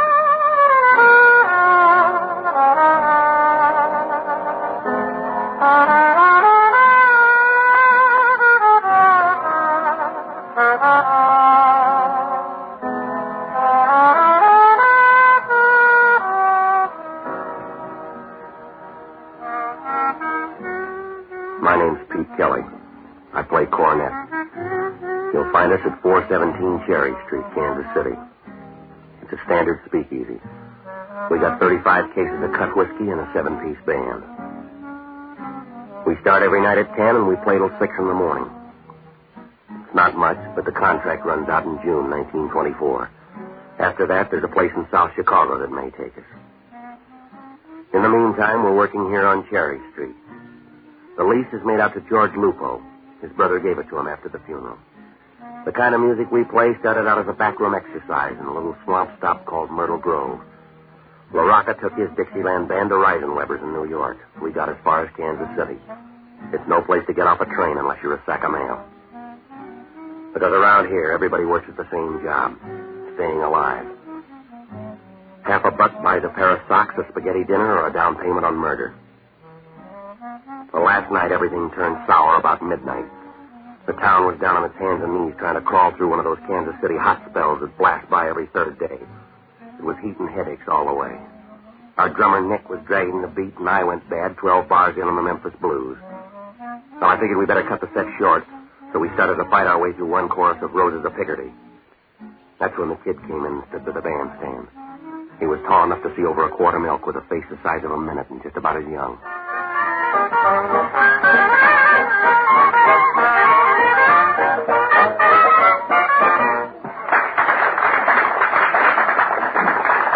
All right, let's get off for a while. Who's your friend, Pete? I don't know, but he must be tone deaf. Mr. Kelly! Mr. Kelly! Yeah, son. I heard you play. You sound good. We've been better. What's on your mind? Father Cronin sent me to see you. Are you doing a little missionary work? Oh, no, sir, nothing like that. I'm an altar boy over there. Father calls me Little Jake. I sure got you working the late shift. I've been trying to get a hold of you all day. Father wants a favor. Well, make it a small one. I'm all out of the big one.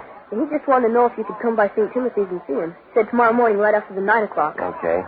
Tell him he keeps terrible hours. I'll be there. Thanks, Mr. Kelly. Pete Kelly? Yeah, that's right. Tell the kid goodbye. He knows his way out. Should I go, Mr. Kelly? See you, kid. Yes, sir. Goodbye, Mr. Kelly. Yeah, goodbye, Jake.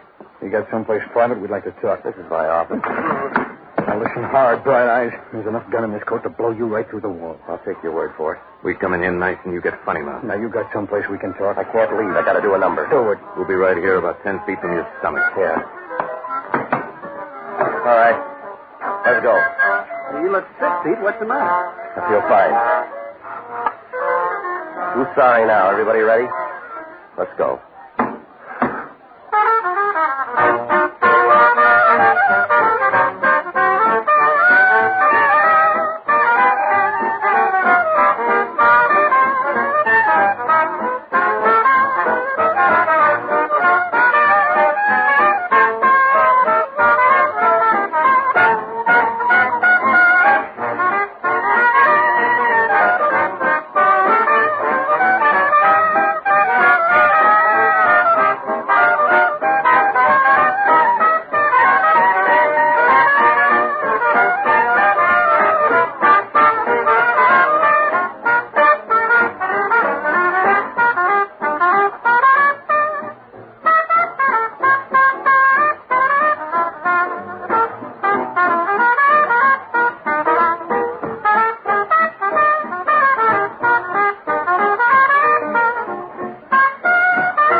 You proved it. Now let's go. Yeah. Keep them going, Red. How many shall we do, Pete? If this works out, about 10 minutes worth. Let's go. The alley will do.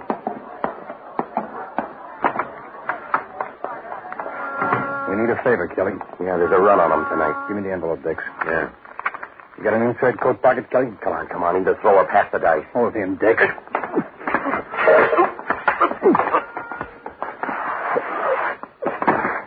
Pull him up, Dix. Come on. Up. Yeah. Now, this is how. Here's an envelope. It goes in your inside coat pocket, and it stays there until 6 o'clock tomorrow night. You don't open it, you don't mess with it. What happens at 6 o'clock? You'll be the first to know.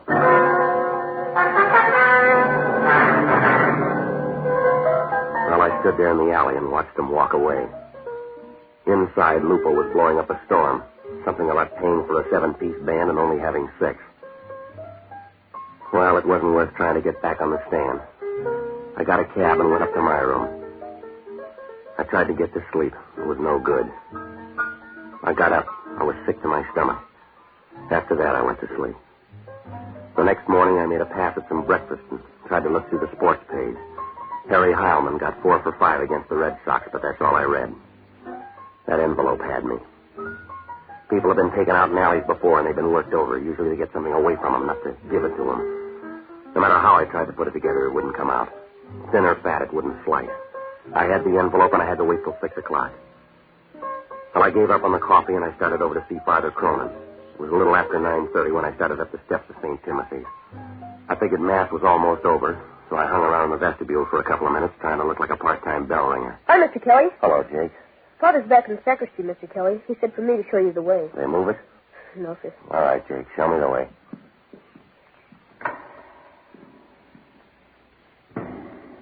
This way, Mr. Kelly. Down this aisle. Well, I guess I was too busy trying to act like I knew my way around to pay much attention to a fat, chunky little guy wearing a brown Borsalino hat. He stood up in a back pew a couple of aisles over. The church was empty except for the 3 of us. Little Jake found out about it just before I did. Mr. Kelly, that man back there. All right, mister. I'll take that envelope. Jake, get out. Mr. Kelly, look out! Look out!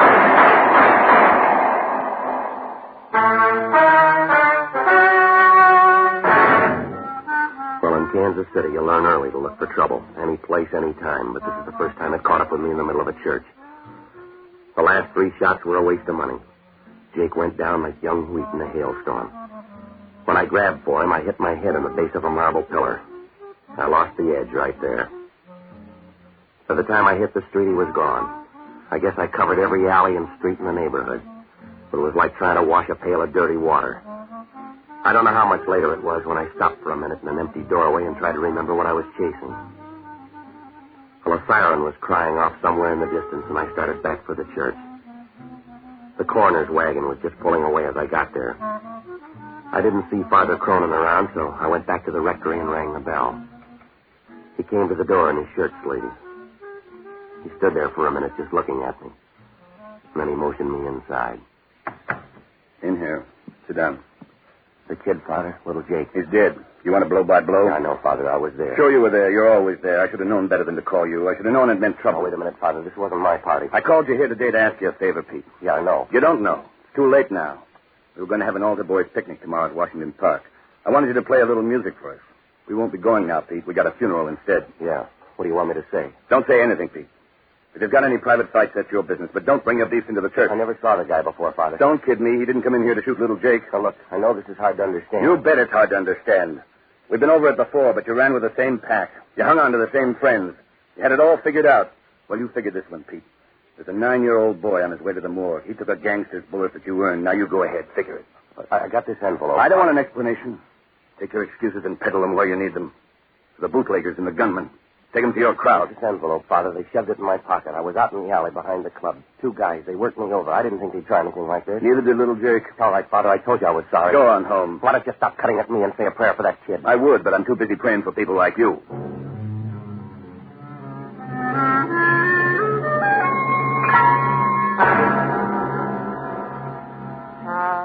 Well, you couldn't blame him. How do you explain away a dead kid lying in front of an altar rail? All I could offer was a 2-cent envelope in my coat pocket and a wild night in an alley. I started to walk back to my room. I tried to paste up some kind of an answer, but I got nothing. I was halfway home when the last breeze left town and went someplace to cool off. My clothes were soaking wet, and I decided to take a cab the rest of the way. I reached in my pocket, and all I had was 23 cents, so I kept walking. Sunday morning's the same in any town. Empty streets and everybody home trading the comic section and living off a Saturday night. You could live here all your life, and on Sunday morning you just got in town. It was about noon when I got to my hotel. I went up to the 2nd floor and unlocked my door. They were sitting on the bed. Their coats were off, and they'd hung them on the back of a chair. The same 2 boys who'd given me the envelope last night. Got a real hot room here, Kelly. You want to move off this cord. Yeah, next time I'll get twin beds. Is everything all right with that envelope? It made a murder, mister. You take it. Put it back in your pocket. Now get this, both of you. There's a lot of something wrong here. I've had my turn. You find yourself another fall guy. There's a lot of inside coat pockets in this town. Look for a new one. We like yours, and that's where it's going to stay. Now, you don't listen good. Me and Dex put it out last night, and you didn't pick up on it. We got you on board, and we'll tell you when to get off. 6 o'clock, boy. How long do you think this jag will last? Look, I'm cashing in. I've had enough. What were you doing this morning, trying to pray your way out? The priest wanted a favor. I got it, Lon. Yeah, he's in. No, he's busy. From 2 to 5. Sure, come on up. Benny. You went for it, huh? On his way up. We're going to stay a while, Kelly. Well, there's only 3 chairs. I'll make it easy for you. Stay put, mister. No, he's your friend. I'm checking out. First time you've been right.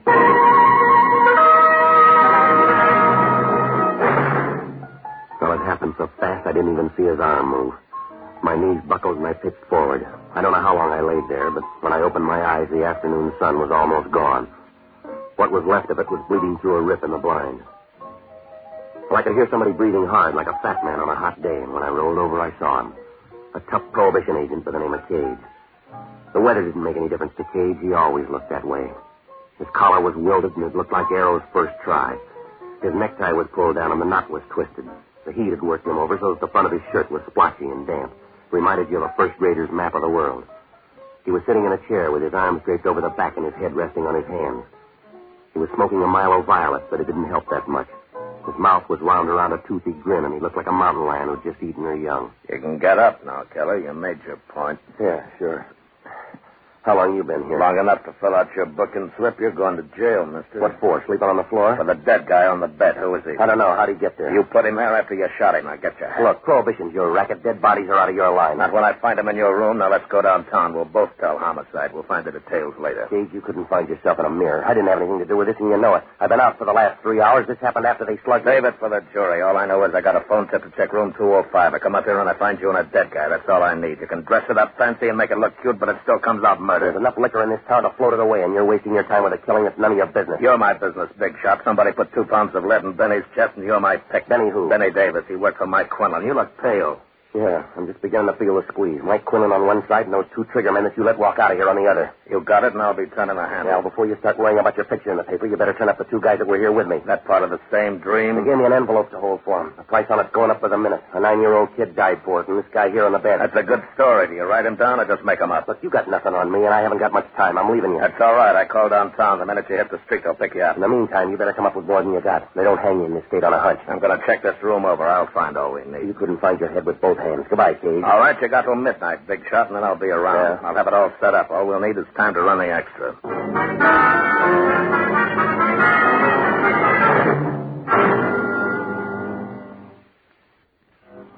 Well, I could have used a cold shower, but with Cage there, I didn't have the room to dry off. I went down the hall and headed down the back stairs. I figured even if Cage was right about calling downtown, I might have an edge if I moved fast enough. The sun was on the downgrade, but it didn't make any difference. It'd done a good job all day, and the heat was boiling up out of the ground. So if I was going to come out at all, I had to have some help. So I started to look for the only honest guy I know, an ex-bootlegger by the name of Barney Ricketts. The only bootlegger in the country that went broke in 1922. He drank himself out of business. I phoned 8 different places and tried 4. Nobody'd seen him. I was about ready to give up when I finally found him sitting in the middle of a bourbon fog in a little Spanish joint somewhere on the edge of the East Bottoms. He was sitting at a back table trying his best to make time with a plaster bust of Queen Isabella.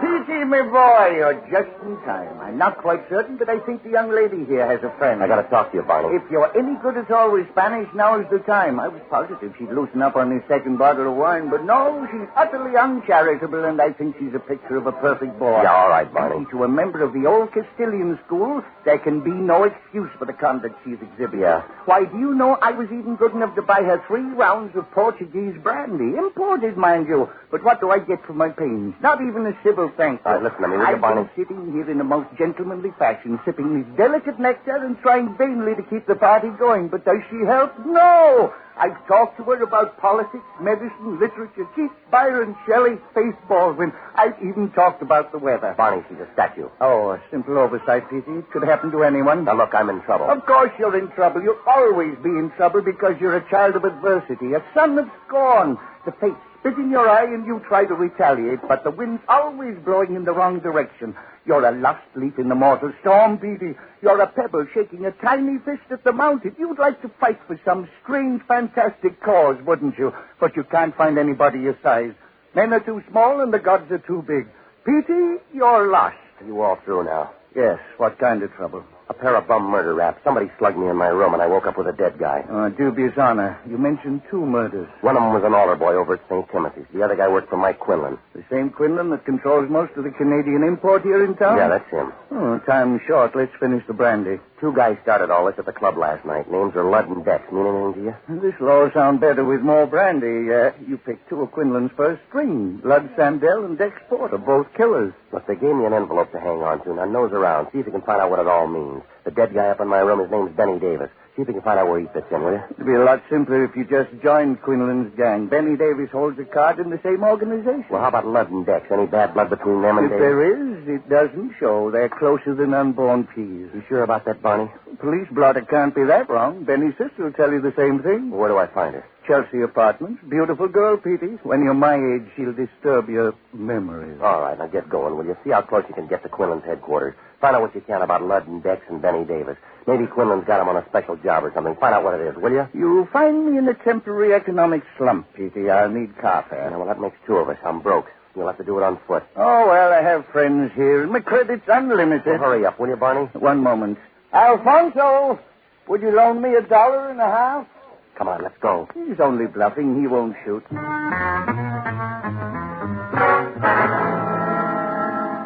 Well, Barney headed down toward Bale Street from Mike Quinlan's place, and I started across town for the North End and the Chelsea apartments. I couldn't begin to work it out.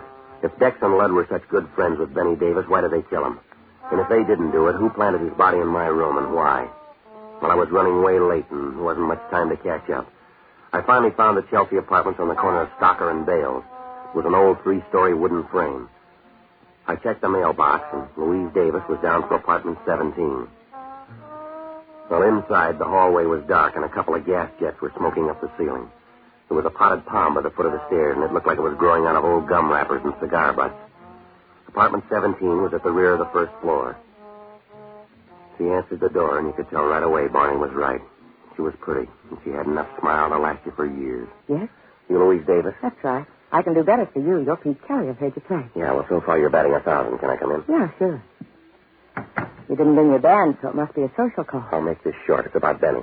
What about him? That's what I want to know. He's got a couple of friends. I got to know about him. Then he isn't that popular. You mean Ludd and Dex? They'll do.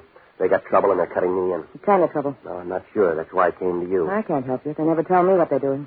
Well, they gave me an envelope. They told me to hold it till 6 o'clock tonight. You haven't got any problem. You'll know in an hour. Yeah, well, maybe I'm tired. I want to know now. I'll take any leads you got. They found out I told you this. They might not like it. They got some kind of a beef with Quinlan. Does Mike know about it? I wouldn't know. I just heard him talking one night. They're not happy with the money Quinlan gives them. They got any plans? I don't think we've got to talk about this. Let me get you a drink, huh? Now, look, this is the last trip around for me, lady. I got to have everything you know. You said something about an envelope, didn't you? That's right. You got it? Right here. If you open it, you'll understand everything. Well, they gave it to me sealed. They want it back the same way. If you want to be around to give it back, you'd better open it. You got a guarantee handy? All I know is the three of them are working on something big. I don't know what it is, but I heard some talk about an envelope. It's your choice. You asked for a lead and you got it. Yeah, we'll hold hands when they cut me down. You got a letter opener? Pete, look out!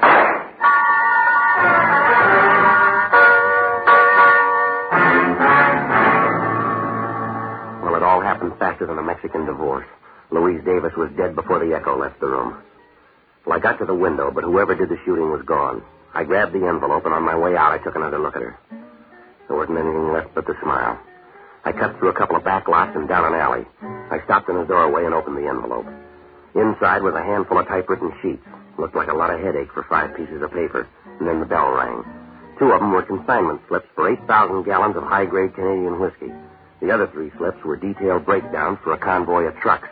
They showed special truck routes over the Canadian border into the States to miss the hijackers and the prohibition agents. They showed a day-by-day schedule for each truck on its trip down from the border. Well, it's not too tough to hijack a load of booze, but when you got it laid out right down to the time, the place, and how many bottles, it's like money in the bank. Well, I knew right then why the envelope meant so much to Ludd and Dex. What I couldn't understand was where they got it. Why they gave it to me to hang on to. Well, maybe they were working for Quinlan, but why didn't he have the papers, and why weren't they in his safe? Mike had a big one. Well, the questions were still piling up. There was an outside chance, but I couldn't stand still, so I crossed over to the Kansas side and headed down Boulder Road to Fat Annie's place. Maggie Jackson did 2 things good. She sang the blues better than the guy who wrote them, and she could pick up an idle rumor at 3 miles. Hi, Pete. Maggie, what do you know? I knew you'd be here tonight. You always come in together. Trouble and Pete Kelly. Yeah, I know. I never come around except when I need something. As long as I have it to give, you got it. It's Mike Quinlan this time, ain't it? Well, that's part of it. I'm in it up to my ears. You got an envelope, I heard. Yeah? Mike Quinlan and some of his boys have been here about an hour ago. They tore the paper off the walls looking for you and Dex and Ludd. Dex and Ludd? Mike wants all 3 of you. Yeah, anything else? No. Barney Ricketts called for you. Did he leave a number? He's still waiting on the phone. I took the call. He said you'd end up here, so he just hung on. Well, I'll get it right now. Yeah, the boss is kind of mad. The phone's been tied up for 2 hours. All right, thanks, Maggie. Sure, and good luck, Pete. Hello, Barney. There you are, Petey. That'll be $1.25 for another 3 minutes. Yes, all right, operator. Alfonso, 5 more quarters, please. No, the quarters. Just a minute, Petey. Alfonso doesn't know the quarters from the house. Yeah, well, hurry up.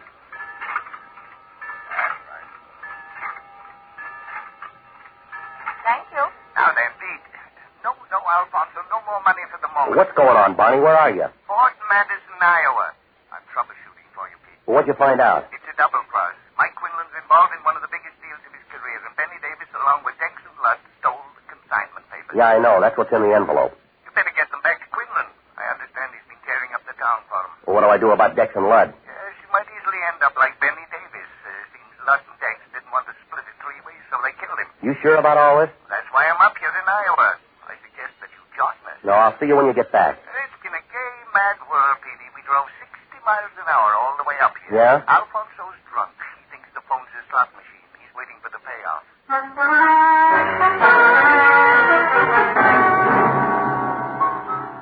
Well, as soon as I hung up the phone, everything fell into place. I had one big worry, to get back to the club and unload those papers before Quinlan caught up with me. Well, almost everything made sense now except the killing of Louise Davis, Benny's sister. It was easy to see why they dropped Benny along the way, but why his sister? How did she tie in? Well, on the way back to town, I mulled over a couple of possibilities, and I figured maybe I came up with the answer. I started back for town, and it was rough all the way. I kept thinking any minute I'd bump into Mike Quinlan, and I couldn't be sure that I'd lost Dex and Lud. It was almost dark by the time I got back to the club. The band was waiting around for the Sunday rehearsal. We ran through one number, and then things got cloudy. Now, Kelly. You're early, Dex. Close enough. No, not for me. You said 6 o'clock. Your horn's no match for this gun. Give me the envelope. 6 o'clock, Dex. All right. Let's try someday, sweetheart. Hand me that plunger, will you, Red? I'll give you the pickup.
Pack up. I'll see you at 10.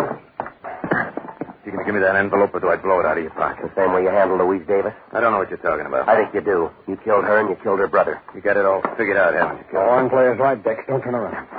You got it wrong, Lud. I don't think so. I never should have let you kill Benny. That should have been the tip-off, and that kid in the church and Benny's sister. You had to make the big try. Was for me and you, Lud. It won't wash. You're gonna die, Dex. Pick a spot to lay down. Not in the back, Lud. You'd give me a better chance than that. Would I? Look out, Lud. Like I said, Dex, pick a spot. Well, that wraps it up, Kelly. You better sit down, Lud. No, this'll do. It won't be a long wait. I don't mind standing. Suit yourself. 6 o'clock, Lud. Here's your envelope. Yeah. Thanks. Yeah.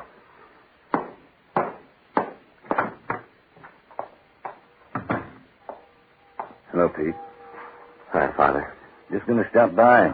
I heard the gunshots. I knew you'd be around. Well, let me tell you again, Father. I'm sorry about Jake. I don't know what else to say. I'm just sorry. I believe you. We'll have the funeral for little Jake tomorrow. Maybe you want to stop by. Yeah. Some things never figure. A 9-year-old kid shot down. No reason for it. None in the world.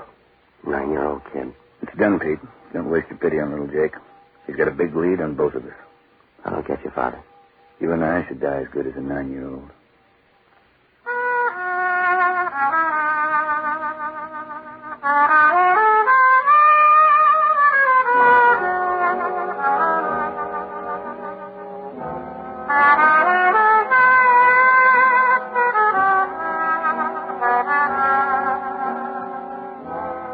Pete Kelly's Blues, starring Jack Webb. with story by Jim Moser and music by Dick Cathcart. Scoring by Matty Matlock.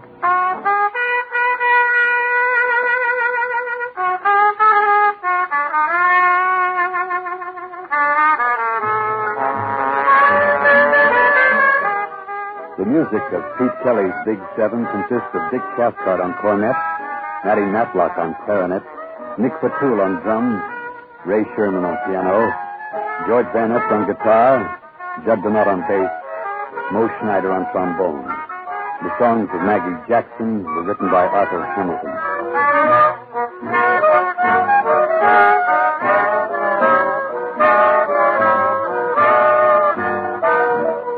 Pete Kelly's Blues is a presentation of the United States Armed Forces Radio Service.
Liggett & Myers, makers of Fatima cigarettes, is proud to bring you its prize-winning radio program, winner of the Motion Picture Herald Fame Award. The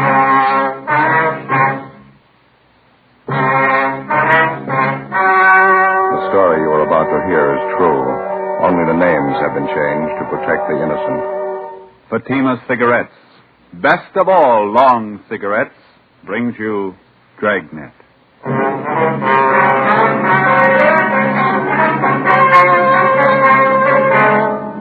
You're a detective sergeant. You're assigned to homicide detail. 12 men drop completely from sight over a short period of time. There's evidence of foul play.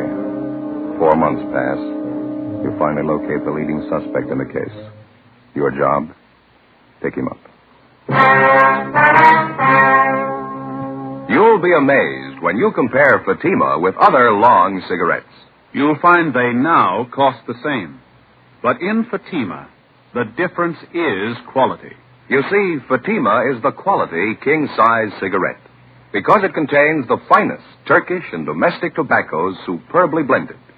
And Fatima is extra mild, with a much different, much better flavor and aroma than any other long cigarette.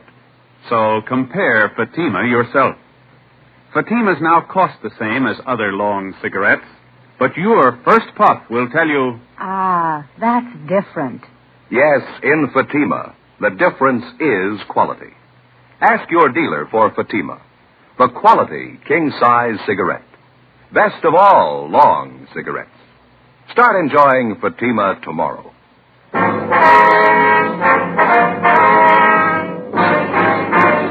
Dragnet, the documented drama of an actual crime. For the next 30 minutes, in cooperation with the Los Angeles Police Department, you will travel step by step on the side of the law through an actual case transcribed from official police files. From beginning to end, from crime to punishment, Dragnet is the story of your police force in action. It was Wednesday, October the 6th. It was sultry in Los Angeles. We were working the day watch out of homicide. My partner's Ben Romero. The boss is Thad Brown, chief of detectives. My name's Friday. We were on the way out from the office, and it was 10:45 a.m. when we got to Ortega Street, number 1285. Second floor? Yeah, room 14.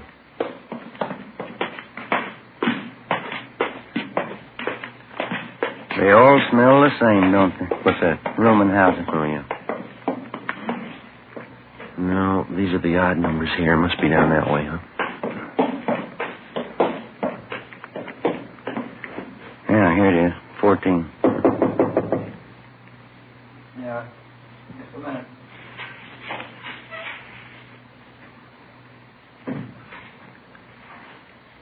Taking his time. Try it again, huh? Yeah, all right.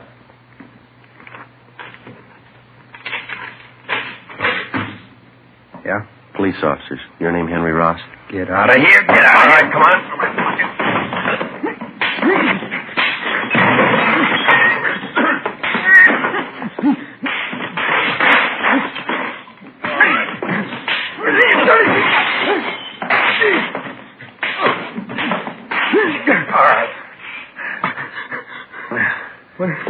What is this?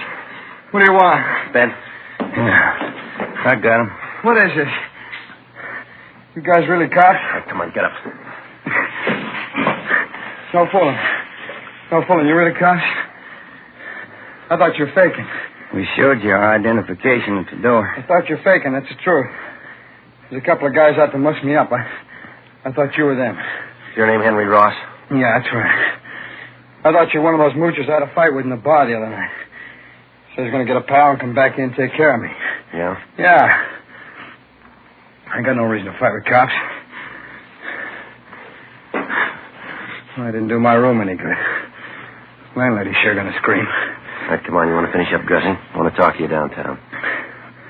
What's it about, officer? Missing person. We'll brief you when we get downtown. Well, that's all right with me. Could you take these handcuffs off, please? It's kind of hard dressing with them.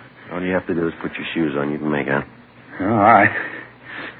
I don't know why you had to slap handcuffs on me. I didn't know you were cops. You mind if we check through your things, Rolf? Huh? Why? You mind? Oh, go ahead if you want. I got nothing to hide. You know, if you'd spoke up at the door, there wouldn't have been a fight. I thought you were that mooch in the bar and his friend. I thought you were looking for trouble. You about ready to go? Yeah, I'd like to brush my teeth, though, if you don't mind. I got a real mouthful of cotton this morning. All right, where do you keep your toothbrush? It's over here. I'll get it. No, I'll get it. Never mind. Get here? Yeah, first shelf. It's in the glass. Yeah, Don't you trust me? Here you go. Want some toothpaste? Yeah. All right. There you are. Turn on the water tap, huh? Hey. Nothing, Joe. It's pretty clean. Of course I'm clean. What do you expect? Anybody could have made the mistake. I didn't know you were cops. Henry Ellsworth Ross.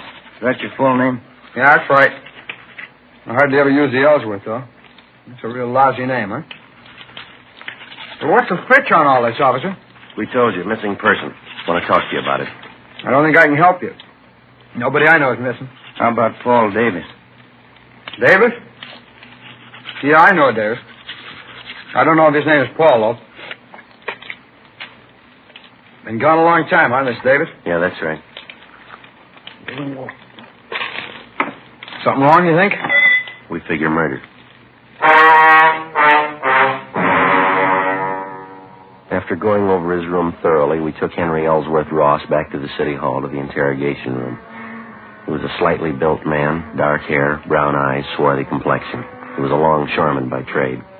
Among his friends and acquaintances, he was known as a heavy drinker and a man with a violent temper.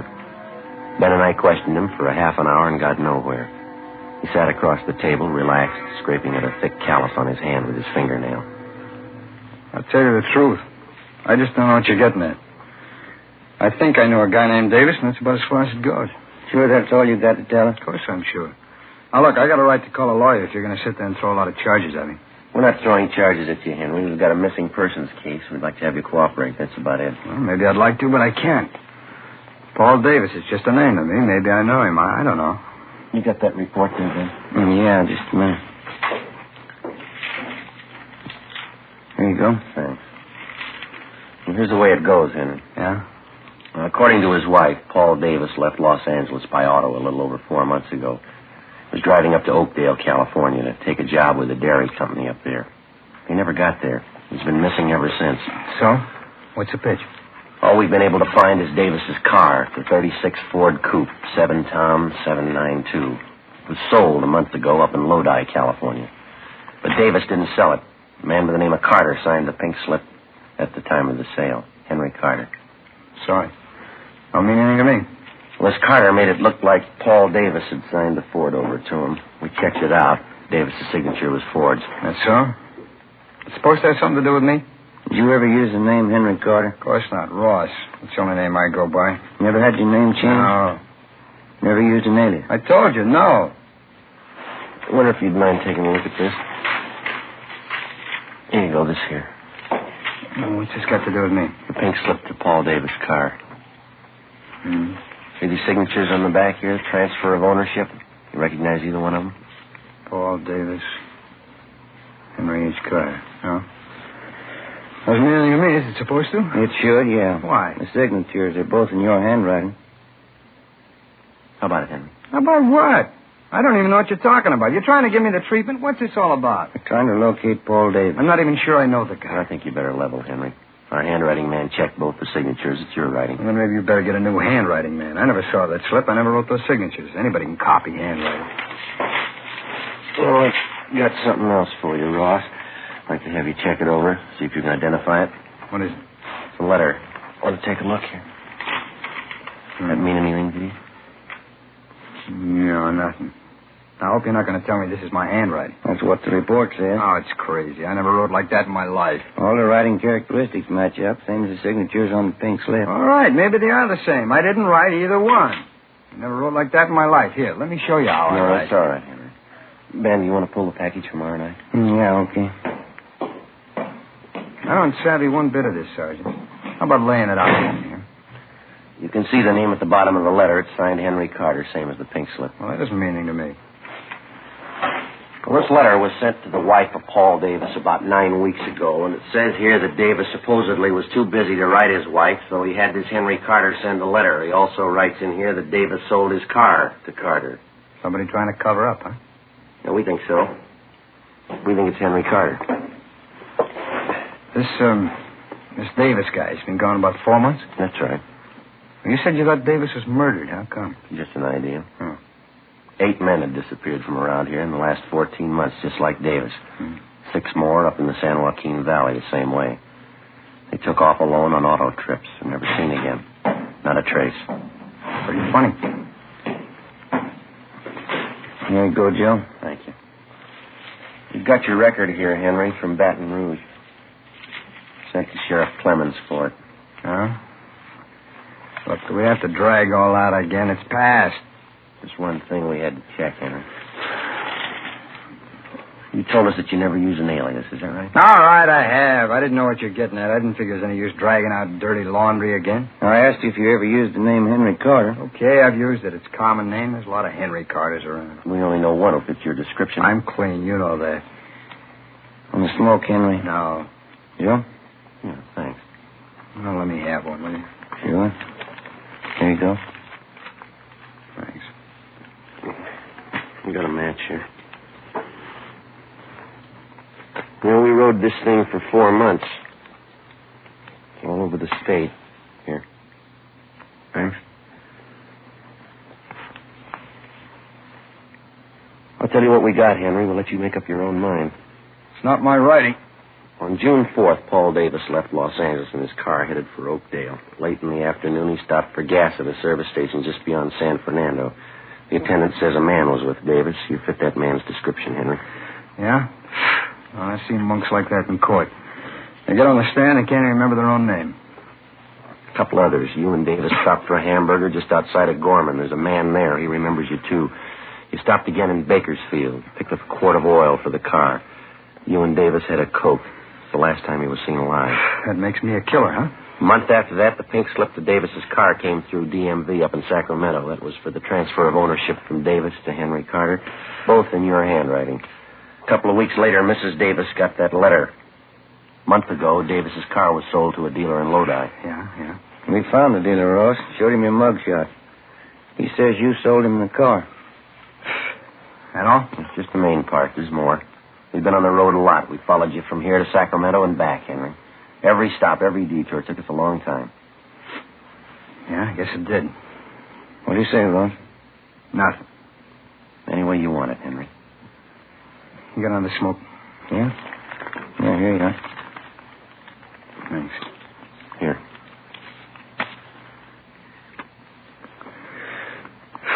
Yeah. I guess you worked hard on it, huh? All over the state. That's right. Must be pretty hot up in the valley summertime. Dusty, huh? We made out. I've never been up in the valley in summer. It's too hot for me. We got people who saw you there. What's it prove? 10 people and some writing samples. You can't build a case on that. You know it, don't you? We're going to try. You think I murdered Davis? You, Sergeant? Yeah? You think I murdered those other guys, too, huh? What was it, 10, 12 of them? We're asking about Davis. You think I killed him? Tell me the truth, do you? You think I murdered Davis? Yeah, I think you did. Uh-huh. Well, then you know as well as I do. There's only one way to prove it. Yeah. Find his body. 1:15 p.m. Ben and I took Henry Ross out and fed him some lunch. Then we took him back to the city hall to the interrogation room where we continued to question him. He was relaxed and he talked a great deal about everything but the disappearance of Paul Davis. He didn't seem anxious to get away, made no demands for an attorney to represent him. For a full hour, he did most of the talking. He told us about the different homicide cases he'd read up on. He asked us about the 12 men who disappeared in the past months in the same manner Paul Davis had. Was there any trace of them at all? Did we have any leads? How did we think we were going to find them? Well, we finally got around to asking him if he'd submit to a lie detector test. He seemed taken by the idea and agreed to it almost immediately. Ben called Sergeant Berger and made arrangements for the test. We made up a list of key questions. At 5 p.m., we took the suspect to the third floor of the old city jail where Sergeant Berger gave him the polygraph test. On the way back to the office, Ross complained he was hungry. We stopped and bought him coffee and donuts. We got back to the interrogation room a little after 6 p.m. The questioning continued. Ross didn't seem to mind at all. He kept talking. We let him talk. 8 p.m., he was still going strong. You remember the Wilson case back in 34, don't you, Sergeant? Woman killed her whole family.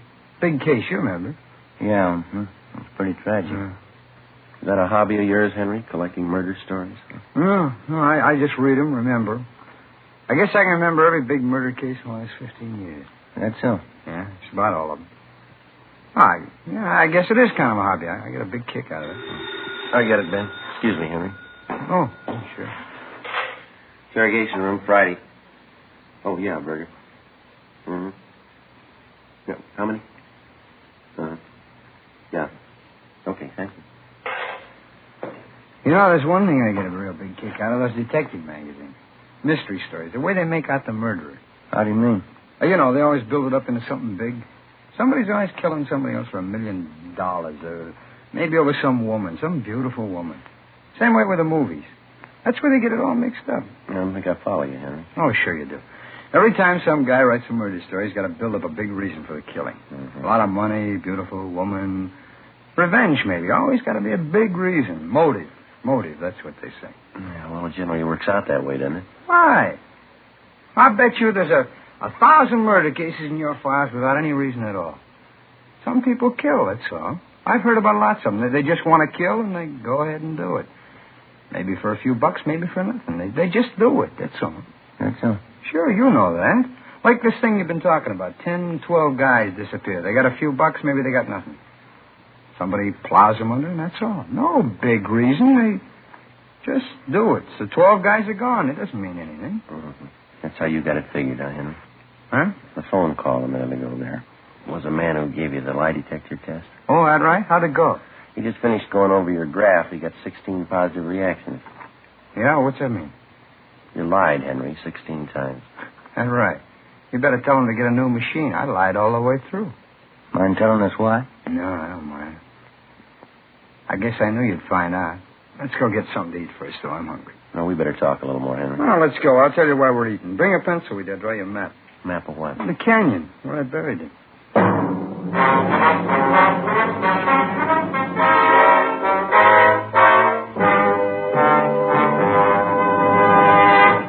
You are listening to Dragnet for the step-by-step solution to tonight's authentic case history. Here, step by step, are the actual reasons why Fatima is the quality king-size cigarette.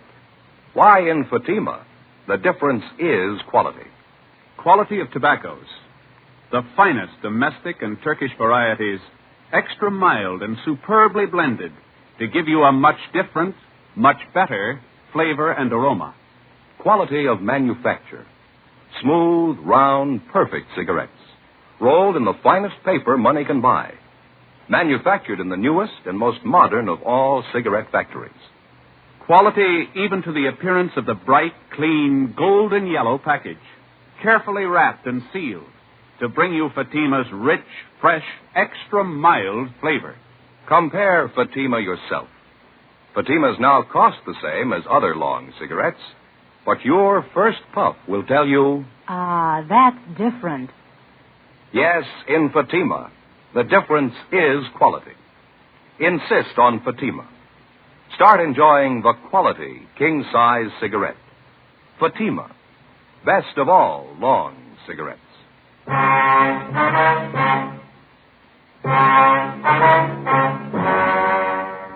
Wednesday, 9:55 p.m. Ben and I took Henry Ross across the street, bought him a Coke at Mac's place, and we took him next door to the Melbourne cafeteria. It was almost closing time. Ross got himself a cottage cheese and pineapple salad, bacon and liver with onions, rye bread, banana pie, and coffee. Ben had a hot beef sandwich, mashed potatoes, and coffee. I had the same. At the back of the cafeteria, one of the busboys was mopping the tile floor. There was a strong smell of disinfectant. How about that table over there, Sergeant? That all right with you? Yeah, it's okay. Doesn't make any difference. It's fine. Yeah.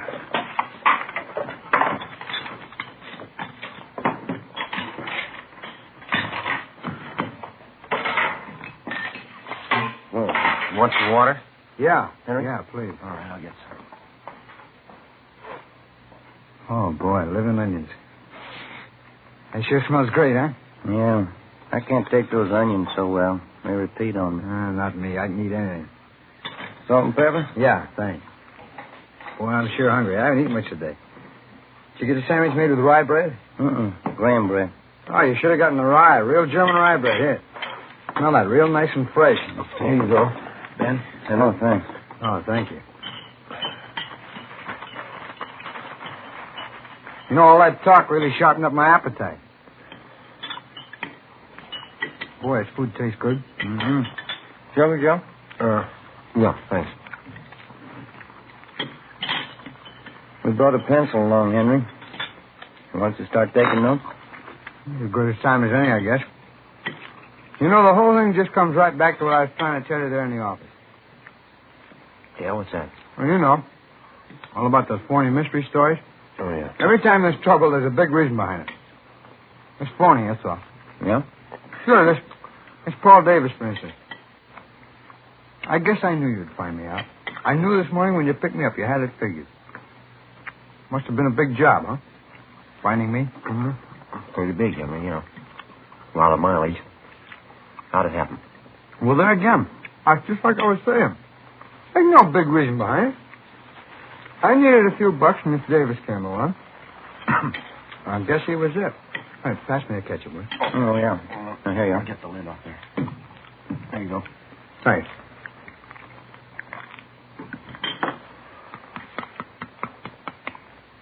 Where'd you meet Davis, Henry? Oh, I was hitchhiking out in Ventura.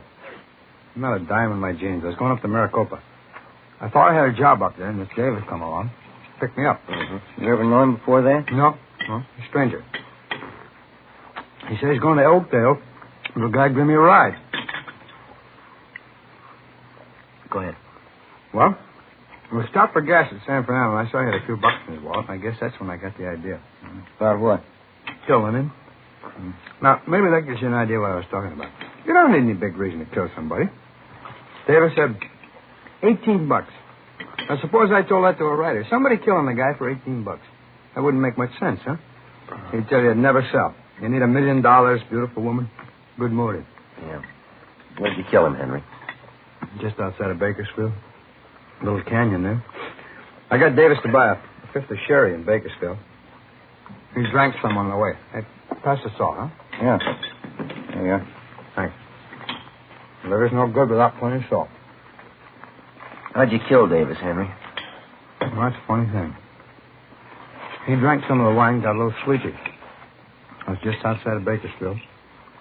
Dark by that time. I spotted this little canyon. I figured it's as good a place as any. Well? So I get him, pull off to a side road and had a few more drinks. I spotted this little shack out there in the middle of nowhere. Exactly where was this, Henry? Well, I can show you. It's maybe 2 miles north of Bakersfield. We got to the shack, finished the wine, went to sleep. Both of you? Mm-hmm. And that's where the funny part comes in.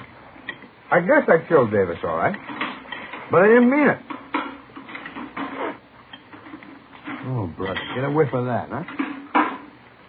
Why do these monks have to mop up while people are eating?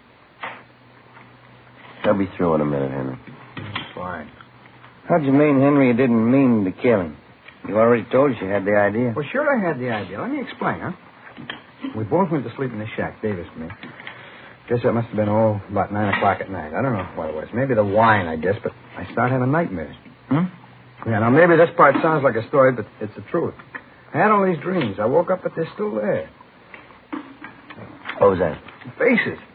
Faces. That's all I could see. It was full of faces. I guess I was really still asleep. Yeah, go ahead. Oh, I picked up a 2x4 and started swinging at them, their faces. Funny thing, too, I knew every one of these faces. How do you mean? People I killed. There were only a dozen of them, really, but it seemed like there were 100 of them all around in the air. Well, I grabbed that 2x4 and I started swinging. I was cold and sweating all at the same time, and I kept on swinging. And I saw Davis's face, and I swung hard, kept swinging. Didn't even make a sound. His eyes closed, kept on swinging at his head. Well, I come to, there he was, lying on the floor. Seemed to take those other faces away. They didn't bother me after I killed Davis. What'd you do with him, Henry? Oh, pulled him outside the shack, dug a hole and buried him. Burned his clothes, took his car and money, and drove off. I'll show you if you like where I buried him, I mean. How about these other men, Ross? These faces you saw? Oh. What if I get a little more coffee? Huh? It's all gone. I'll get it. Joe? No, thanks. None for me.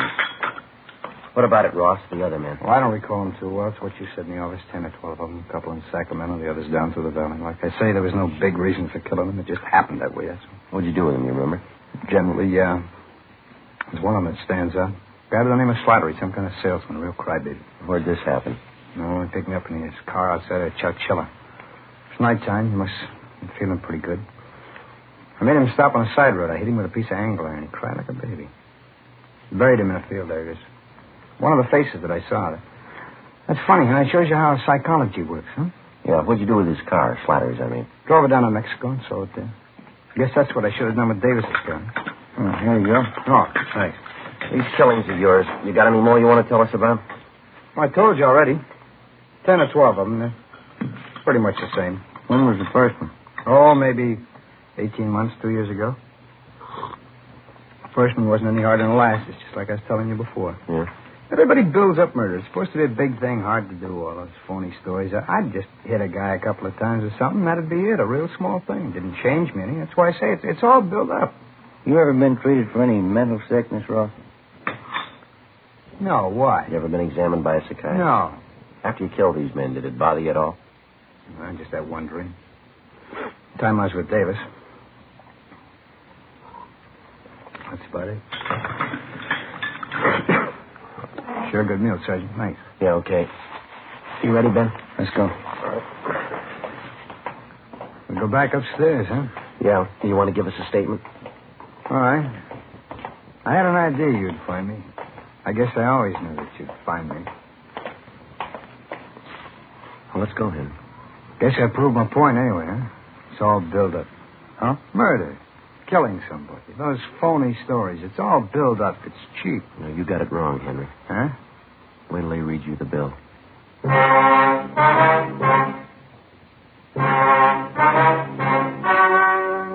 story you have just heard was true. Only the names were changed to protect the innocent. On January 7th, trial was held in Superior Court, Department 86, City and County of Los Angeles, State of California. In a moment, the results of that trial. Now, here is our star, Jack Webb. Thank you. Friends, the makers of Fatima have done everything possible to produce the kind of cigarette you want, just as we on Dragnet try to bring you the kind of entertainment you want. In my honest opinion, Fatima is the best of all long cigarettes. But frankly, my opinion doesn't count because Fatimas must please you. That's why I suggest you buy a pack of Fatimas tomorrow so you can prove to yourself that Fatimas are extra mild with a rich, better flavor and aroma. You'll find Fatima now costs the same as other long cigarettes. And I'm convinced that you'll discover what I did. In Fatima, the difference is quality.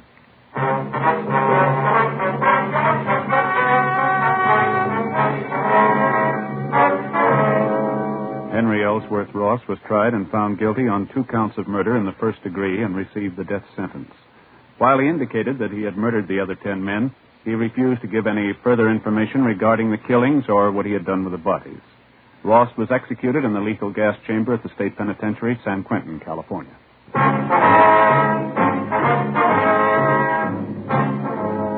You have just heard Dragnet, a series of authentic cases from official files. Technical advice comes from the Office of Chief of Police W.H. Parker, Los Angeles Police Department. Fatima Cigarettes, best of all long cigarettes, has brought you Dragnet portions transcribed from Los Angeles. Now more excitement with Counter Spy on NBC.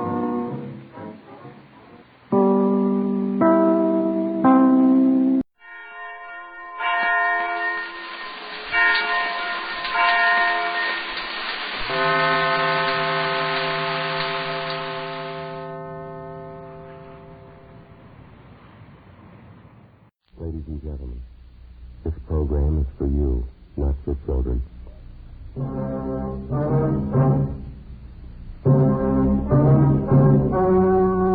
story you're about to hear is true. Only the names have been changed to protect the innocent. Fatima Cigarettes, best of all long cigarettes, brings you Dragnet.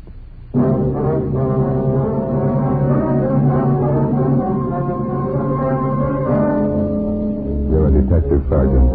You're assigned to Juvenile Bureau.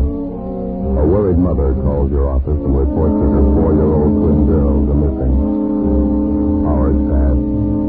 The children fail to turn up. Your job? Find them. You'll be amazed when you compare Fatima with other long cigarettes. You'll find they now cost the same. But in Fatima, the difference is quality. You see, Fatima is the quality king-size cigarette because it contains the finest domestic and Turkish tobaccos superbly blended. And Fatima is extra mild with a much different, much better flavor and aroma than any other long cigarette. So compare Fatima yourself. Fatimas now cost the same as other long cigarettes, but your first puff will tell you... Ah, that's different. Yes, in Fatima, the difference is quality. Ask your dealer for Fatima, the quality king-size cigarette. Best of all long cigarettes. Start enjoying Fatima tomorrow.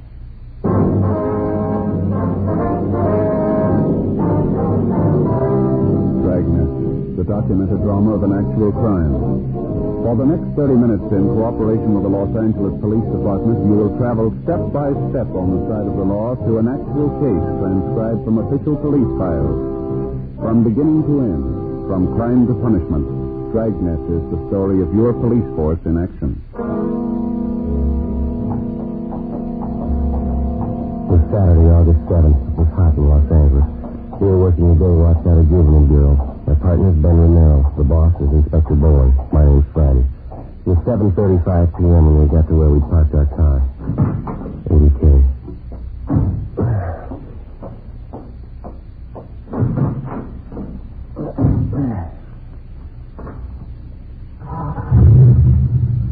Let's see, the house is back that way, huh? Yeah. You like to swing around here, huh? Yeah. I'm on that side. Okay. Plenty of room here. No, you better wait a minute. Okay, it's all clear now.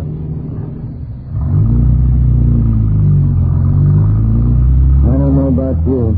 I think there's something sour about the whole thing. Well, where do we check at the house? The kids might have turned up while we were gone. I hope so. Sure hate to go back there empty-handed. Not one lousy lead. It's hard to figure. The little girls just wandered off. Somebody should have spotted them by this time. Unless there was some kind of an accident. What time is that? 20 minutes late. 5 hours. That's a long time for a pair of 4-year-olds to be out of sight in it. Parents are going to be worried sick when you tell them. Let's get up the next block, Jimmy. Oh, yeah. You might as well pull up right here, huh? Yeah, that's good. Let's go.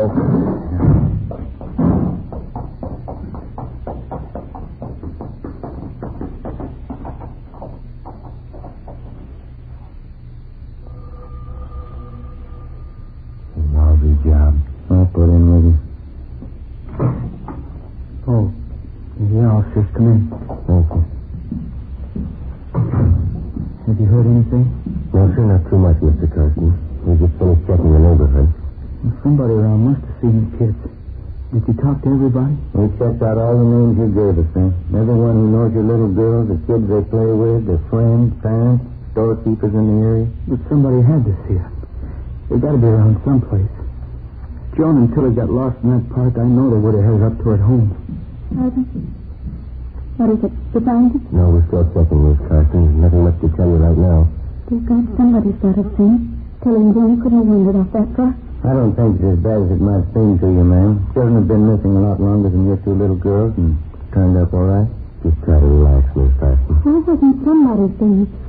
They wandered out from us in the park, but it's only 3 blocks from your house. Why hasn't somebody seen it? Dark out. Goodness, what could have happened to me, you know? Take it easy, honey. Don't start imagining things. I think it's just a matter of time, ma'am. We've got 3 teams of men working on it with us. Gotten out a broadcast on your girl? Did you talk to the Steiners on the street in Peterson? Yes, ma'am, we did. We checked out all the names that you gave us. There is one thing we wanted to ask you about. What's that, Sergeant? Well, about the spot in the park where you had your picnic this afternoon, where the little girls wandered off from. Exactly where I pointed it out to the other officers by the eucalyptus grove, right off 7th Avenue, just about 3:30 this afternoon. We finished lunch. Frank was taking a nap, and I was reading. I saw the girls playing tag over by the tree. I looked up in a few minutes, and they were gone. Just like I told the other officers. Then you're sure about that location, huh? Of course I'm sure. What if I lie to you? I want to find the girl. Please find them. Please. Yes, ma'am. Come on, honey. Take it easy, huh? It's just never happened to us before, Sergeant. Joan and Tilly's never gone off like this. It's not like them, that's all. They're only babies, really. Yes, sir. Would you like me to get that for you, Mr. Carson? Yes, sir. Would you please? Sure. Oh, hi, Wilkie. Joe, anything? No, I can't. You? Want to step outside? Sure. Yeah. Ralph and I checked with a guy who runs an ice cream wagon. He works the area in the park where the kids disappeared. What did he tell you? He saw a couple of little girls about a half mile from that eucalyptus grove. About 3 o'clock this afternoon. They were with a man. Yeah. Says he saw the man put the kids in a truck and drove off with them. 8 p.m. Together with Tom Wilkie, Ben and I left the home of Mr. and Mrs. Frank Carson, the parents of the missing girls, without telling them about the latest report. Until it was positively confirmed, we felt that telling them would serve no purpose other than to worry them needlessly. The ice cream vendor, a Mr. George Comanche, who had reported seeing the 4-year-old girls, considered to drive out with us to the park area where he spotted the children in the company of an unidentified man. I was right over there, officers. This big guy, mustache, he had the little girls, one on each hand. He was walking them out of that clump of trees over there. Think you can describe the man for us, Mr. Comanche? I didn't look that close. I thought he was the father. The kids were sniffling, you know. Maybe like they'd been crying. I better check the ground over there by the trees, huh, Wilkie? Yeah, sure. Dan, Ralph, want to give a look over here? Didn't you notice anything at all about this man, Mr. Comanche? I mean, other than his mustache? Well, big man, big shoulders, regular truck driver, you know. Work shoes, blue shirt, blue pants, jeans, I guess. Mm-hmm. How about the color of his hair? Some kind of distinguishing marks, maybe? No, I don't know. I thought he was the father. The kids were sniffling, the little girls. Mm-hmm. Was anything wrong? It didn't look like it. Well, how about this man's truck? Did you notice that? No, I didn't. I was busy with the freezer motor then. Gives me lots of trouble all the time. What about the license number? Did you happen to look at that? Maybe I should have looked. I didn't. Bag of peanuts, officers? Warm, nice and fresh. Thanks. There you are. Why don't you eat them while they're warm? Good. No, I saved them for my boy. He's crazy for peanuts. Go, Dan? Excuse us, Mr. Clancy. Sure. Go ahead. Yeah, Wilson? Dan found these over in the bushes by the trees there. I understand. Little girl's petticoats. Little girl's dress. Ripped to pieces. 8:24 p.m. The area where the torn clothing was found was roped off and checked for footprints and other physical evidence. None was found. Homicide detail was notified and joined in the investigation. The torn petticoat and dress were taken down to Lee Jones at the crime lab for examination. Then they were shown to the father of the missing children, Frank Carston. He definitely identified them. The search for the 4-year-old twins, Joan and Tilly, was intensified. An emergency spot check was made of all known and registered sexual psychopaths. From the hundreds of names, the staff's office came up with one that might possibly tie in. He was listed as G.H.L. Gramberg. His address was at the end of 7th Avenue, close to the park area where the Carston twins had disappeared. On his mama sheet, Gramberg was described as tall, well-built, dark hair with a mustache. We found him at his work, a small bar out in the Wilshire district. He was the organist there. Yeah, that's right. I live on 7th Avenue, right across from the park. What's the matter this time? Missing juveniles. Can you account for your time between noon and 6 o'clock tonight, Gramberg? I don't know if I can or not. I don't keep a daily log, you know. They didn't tell me how to do that. Well, tell us where you were between noon and 6 tonight. That's all we want to know. That's quite a bit, don't you think? Suppose I told you I was playing canasta with a maiden aunt. Would that shock you? Look, we're not in the mood for smart answers. You just give us an alibi we can check, that's all. I don't know why you always have to bother me when something happens. You made your own reputation. You didn't. Now, what about it? I left my apartment about 11:30 this morning. I went down to Union Hall and paid my dues. Had lunch with some friends at the Blue Pigeon on Woodcock. Then we went on a tour of one of the studios. All right? So your friends confirm that story for you? No, they won't. They left town tonight. The 8:15 train to San Francisco. Oh, yes, Mr. Selden? A special friend of mine from up north, Graham, wants to hear Indian Love call, okay? Certainly, Mr. Selden, right away. What about it, Gramberg? Who's vouching for your alibi? Already told you. My friends left town. You can check with a guard at the movie studio if you want. We had a pass. Time punched in, time punched out. It should be all there. You want to call and check that studio? Yeah. Mm-hmm. I don't mean to be rude, Sergeant. I always did feel that registration business is unfair. Oh, that's so? Of course. Grossly unfair. Now, how do you suggest we keep track of you? Why do I have to be kept track of anyway? You know as well as I do, your record. It was all a lie. I hardly even touched the kid. I paid my time anyway. Why can't you give me a break? Every time something happens to a kid, I have a cop on my neck. Were you in the 7th Avenue Park at any time today, Gramberg? What? Were you in the 7th Avenue Park today? As a matter of fact, I was, yeah. I took a walk there. What time was that? I don't know. I left my friends after lunch. Came home to freshen up about 1:30, I guess. I was in the park about 1:45, 2 o'clock. Only stayed a few minutes. When did you leave? About 2:15. You went from the park to meet your friends at the studio? Exactly right, yes.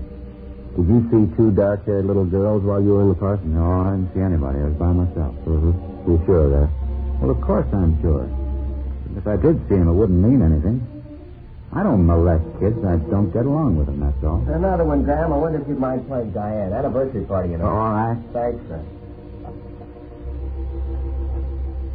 What I was saying, Sergeant, it's the truth. I couldn't hurt a little kid. I never could. No one said you have. Well, I know, but I just want to know how I feel. Maybe I don't get along with kids, but I couldn't hurt them. Little girls especially. I like kids, really. I just don't understand how I like them. It's a real strange thing, isn't it? Yeah, it is. Joe, can I see? Did you talk to the studio? Yeah, I checked with the guard. What did he say? Gramberg was there from 2:30 to 4:30. You double-checked the time? Yeah, his alibi is good. 10:55 p.m. The 4-year-old Carston girls were still missing. A special detail of men from homicide were assigned to a general canvass of stores and homes in the park area. All the residents were questioned. No one had seen the children. 11:20 p.m.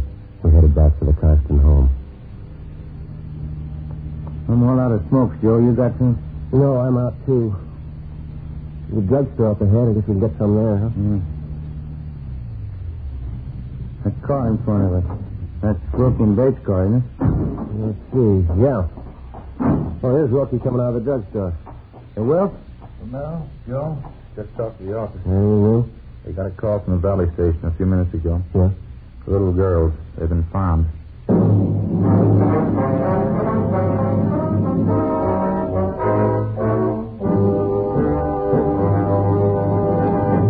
You are listening to Dragnet for the step-by-step solution to tonight's authentic case history.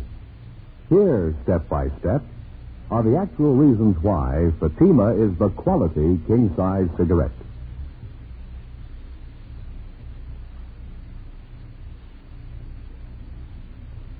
why in Fatima the difference is quality. Quality of tobaccos. The finest domestic and Turkish varieties, extra mild and superbly blended to give you a much different, much better flavor and aroma. Quality of manufacture. Smooth, round, perfect cigarettes. Rolled in the finest paper money can buy. Manufactured in the newest and most modern of all cigarette factories. Quality even to the appearance of the bright, clean, golden yellow package. Carefully wrapped and sealed to bring you Fatima's rich, fresh, extra mild flavor. Compare Fatima yourself. Fatimas now cost the same as other long cigarettes, but your first puff will tell you... Ah, that's different. Yes, in Fatima, the difference is quality. Insist on Fatima. Start enjoying the quality king-size cigarette. Fatima. Best of all long cigarettes. 11:25 p.m. As soon as we got the word that the 4-year-old Carson twins had been found, Ben and I drove back to the office where Inspector Bowling filled us in. A few minutes past 11 p.m., a motorist out in the valley spotted the two small girls walking hand in hand along a deserted side road off Ventura Boulevard. Their clothing was dirty and torn. They were alone. The motorist picked them up, took them to the Valley Division station where the girls were identified. We sent out a partial cancellation on the APB. The twin girls were taken to the Georgia Street Receiving Hospital where they were treated for cuts and bruises. Then they were returned to their home. The doctor reported that both girls had been criminally molested. The search for the abductor went on. Late the next day, Ben and I drove out to the Carson home to talk to the twins, Joan and Tilly. We had no luck at all. They were still shaken up from the excitement and shock of their experience. We went back to the living room with their mother, Helen Carson. It was the same thing this morning when I tried to question them. They just don't want to talk about it. Must have been horrible for us. Did they tell you anything at all, Mrs. Carson? Well, Joan just refuses to talk about it. She says the man is big. That's all I could get out of her. Tilly seems a little more willing to talk, though. She's always been a little more forward than Joan ever since they were babies. I see. Well, could she add anything at all to what your other little girl told you about the man? She told her father the man had a mustache. Probably impressed her because my husband wears one, too. Mm-hmm. Pretty certain she's right about that. I can usually tell when she's making up things. Well, how about the way the man was dressed, his clothes? No, they didn't mention anything in particular. Tilly told me the man was dirty. She said it 2 or 3 times. Dirty clothes. She might have meant the man had work clothes on. She has so many expressions, I don't know. Well, how did the man get your little girls into the truck? Did he offer them candy or something like that? Well, Tilly said something about a kitten. The man had a little kitten, and he was going to give it to them. I told him about that once. I told him 1,000 times. Stay away from strangers. Don't go with them. Yes, ma'am. Did they tell you anything else at all about the man's description? Mm-hmm. Tilly said the man was big. I don't know if you could count on that. Everybody looks big to her. I talked to her an hour, but she just kept repeating the same story. The man made them cry, tore their dresses, hurt them. Just horrible for them. Yes, ma'am. Did they tell you anything at all about the truck the man was driving? Maybe the color or something like that? Well, Tilly called it a big car. Funny big car. She said it was red with red pictures all over it. You can't put much faith in that, though. Fair enough, ma'am. Well, everything's red to Tilly now. Everything has red pictures on it. Just the phase she's going through. A few weeks ago it was blue. Everything was blue to her. Now it's red. Everything's red. I see. Well, you think they might be able to tell you a little more in a day or so after they've quieted down? Well, I don't know. I certainly hope so. Thank God it's all over. Their home's safe. That's all that counts. Oh, ma'am, I'm afraid there's more to it than that. What? The man that did it's still free. Monday, August 9th. The search for the suspect went on. All of us, the men from juvenile and homicide detail, were pretty much feeling our way in the dark. Repeated questioning of residents living in the area where the abduction took place netted us nothing.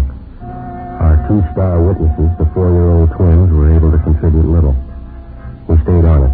Another 3 days of pounding the pavement, knocking on doors, and asking stock questions led nowhere. As in most cases like this one, the criminal enjoyed the distinct advantage of having victims who were unable, because of their age, to clearly identify him. Tuesday, August 10th. In the late afternoon, we got a call from a Bernice Hopper, a real estate agent in the West Hollywood area. 4:15 p.m. Ben and I drove out to interview her. Excuse me, officer. I just found out listening to this first. Go right ahead, Miss Howard. I just know it's got to be here someplace. Well, yesterday morning, I remember distinct... Oh, here it is. Yeah.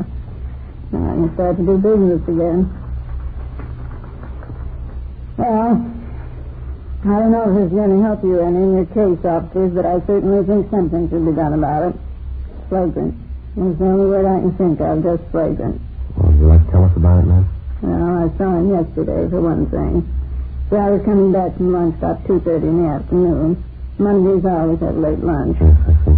I was passing the corner a few blocks from the grammar school right up above on Prospect Avenue, and I saw this truck parked and this truck driver leaning out of the window talking to some children. Just tops, they were. Just tops. Yes, ma'am. What happened? Well, what happened? It's not so much that. It's just the way this truck driver was talking to these children. I must have been at least 20 feet from them, and even I could hear. What was that, ma'am? He was language. Just filthy. I couldn't understand a grown man talking to little tots like that. Every kind of face, every obscene word you think of. Flagrant, just flagrant. Was there any point in the way he was talking to the children, Miss Hopper? I mean, was he mad at them? Did he seem sober? What was it? Filth, that's all I know of. It was dirt and filth. Some of the children didn't like it, and he told them. Well, we made him do it all the more. I really think you ought to check up on him. Yes, ma'am. Can you tell us anything else about it? Oh, will you excuse me? Yes, ma'am. Go ahead. How do you do? My name's Bernice Hopper. May I help you? How do you do? I'm Arthur Thomason. You showed me in the White's place last weekend. Oh, yes, of course, Miss Thomason. The cottage out on Norwich, wasn't it? Yeah, that's right. The wife and I certainly didn't like it. She wants me to put a deposit on it. 12%, I guess. Well, no. As a matter of fact, I sold it Monday. It's just like I told you. Things go fast. Of course, you had a substantial down payment to make at the time. Oh, yeah, it did take me a few days to get some money together. It's too bad. We certainly love the place. That's too bad, I guess. Oh, I'm very sorry, Mr. Thomason. There wasn't anything I can do. Oh, yeah, I know that. Well, thanks anyway, ma'am. I guess we'll keep looking. Something may turn up. Oh, I'm sure it will. Thanks for stopping by again, Mr. Thomason. Yeah. Bye. Oh, my. Everybody wants something for nothing. They want houses, but they don't show the money. What was it? The truck driver that you saw now? Oh, yeah. Well, after hearing that talk of his, I just copied down the license number of the truck I got right here in my desk. How about the truck driver, ma'am? Did you get a good look at him? I certainly did. The way he acted with those children. Anything unusual about his appearance? No, nothing besides his foul mouth.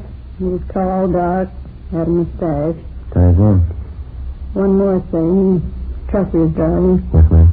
There were pictures painted on the side. Circus animals, I think. Did you notice the color? Oh, yes. It was red. Even the pictures are red. 4:45 p.m. We took the license number of the truck which Bernice Hopper had given us and drove back to the office and checked it through DMV. We found the truck was registered to a commercial baking firm in the south end of town. Through their personnel department and their dispatcher's office, we got the name and address of the employee who was driving the truck the same day Bernice Hopper had spotted the driver talking to the school children. His name was Lester Wiley. We checked a little further, found that he was driving the same truck the day the Karsten twins were abducted. We called into R&I. Wiley had no criminal record.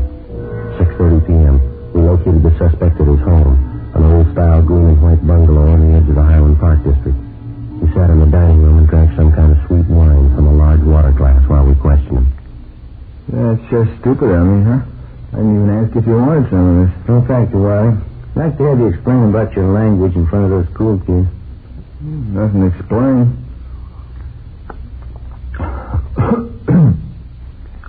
Bunch of those kids are hanging around the truck. Or maybe they wanted to get in and grab some of the cakes and stuff. I read them off, that's all. Yeah, it still doesn't explain the filthy language, Wiley. I don't know. Maybe I wasn't feeling good that day. Might have let a few cuss words slip. I didn't mean anything by it. I like kids. Do you usually make deliveries up around that school area, Wiley? Once in a while, yeah. I get around quite a bit. That's not what they tell us down where you were. Huh?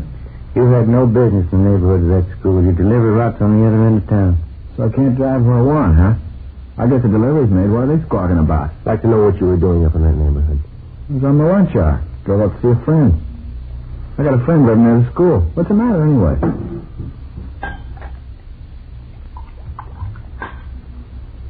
Don't you think you've had enough of that? Look, you're not telling me what I have to do in my house. It's my house.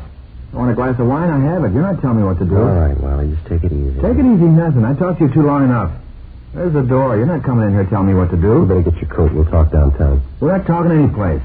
Now get out. Get out of this house right now.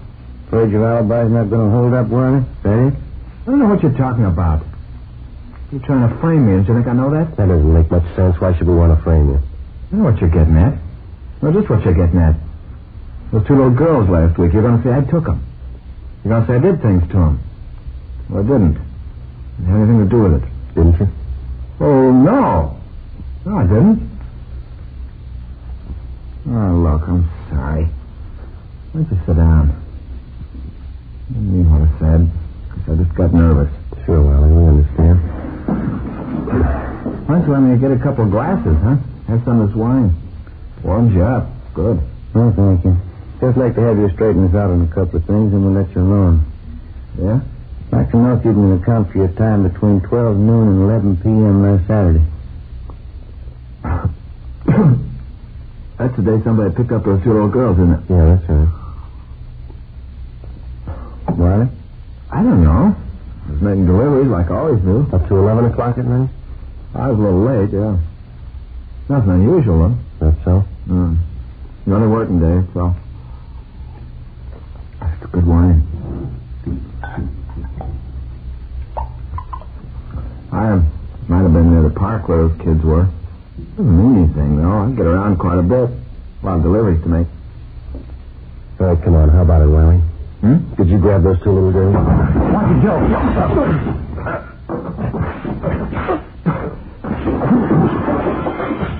All right, mister, that's enough.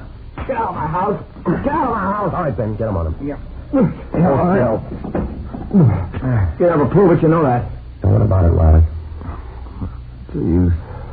It's no good at all. You want to tell us about it? I didn't mean it, that's all. Didn't mean it. Just once in a while, something goes wrong with me. I like kids. I like them too much, I guess. I don't mean to hurt him. You ready to go now? Anything you say. Thought I had it with me when I grabbed the kids. What? Thought I was in my coat pocket. Glad I lost it. Glad you lost what? The pocket knife. I was going to kill him. The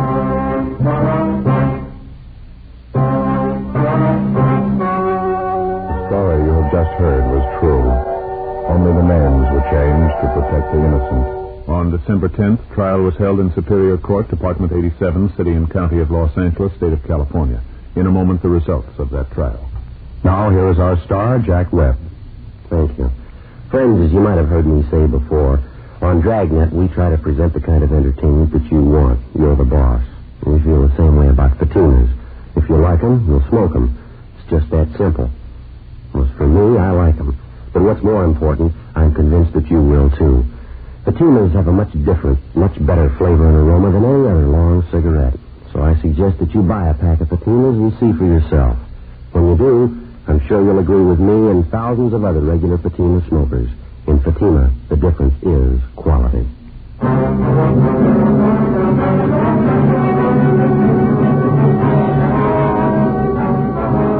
Lester Wiley waived his rights to a preliminary hearing. And at his arraignment in Superior Court, he entered a plea of guilty to 1 count of kidnapping and 1 count of child molesting. He received the sentence as prescribed by law and is now serving his term in the state penitentiary.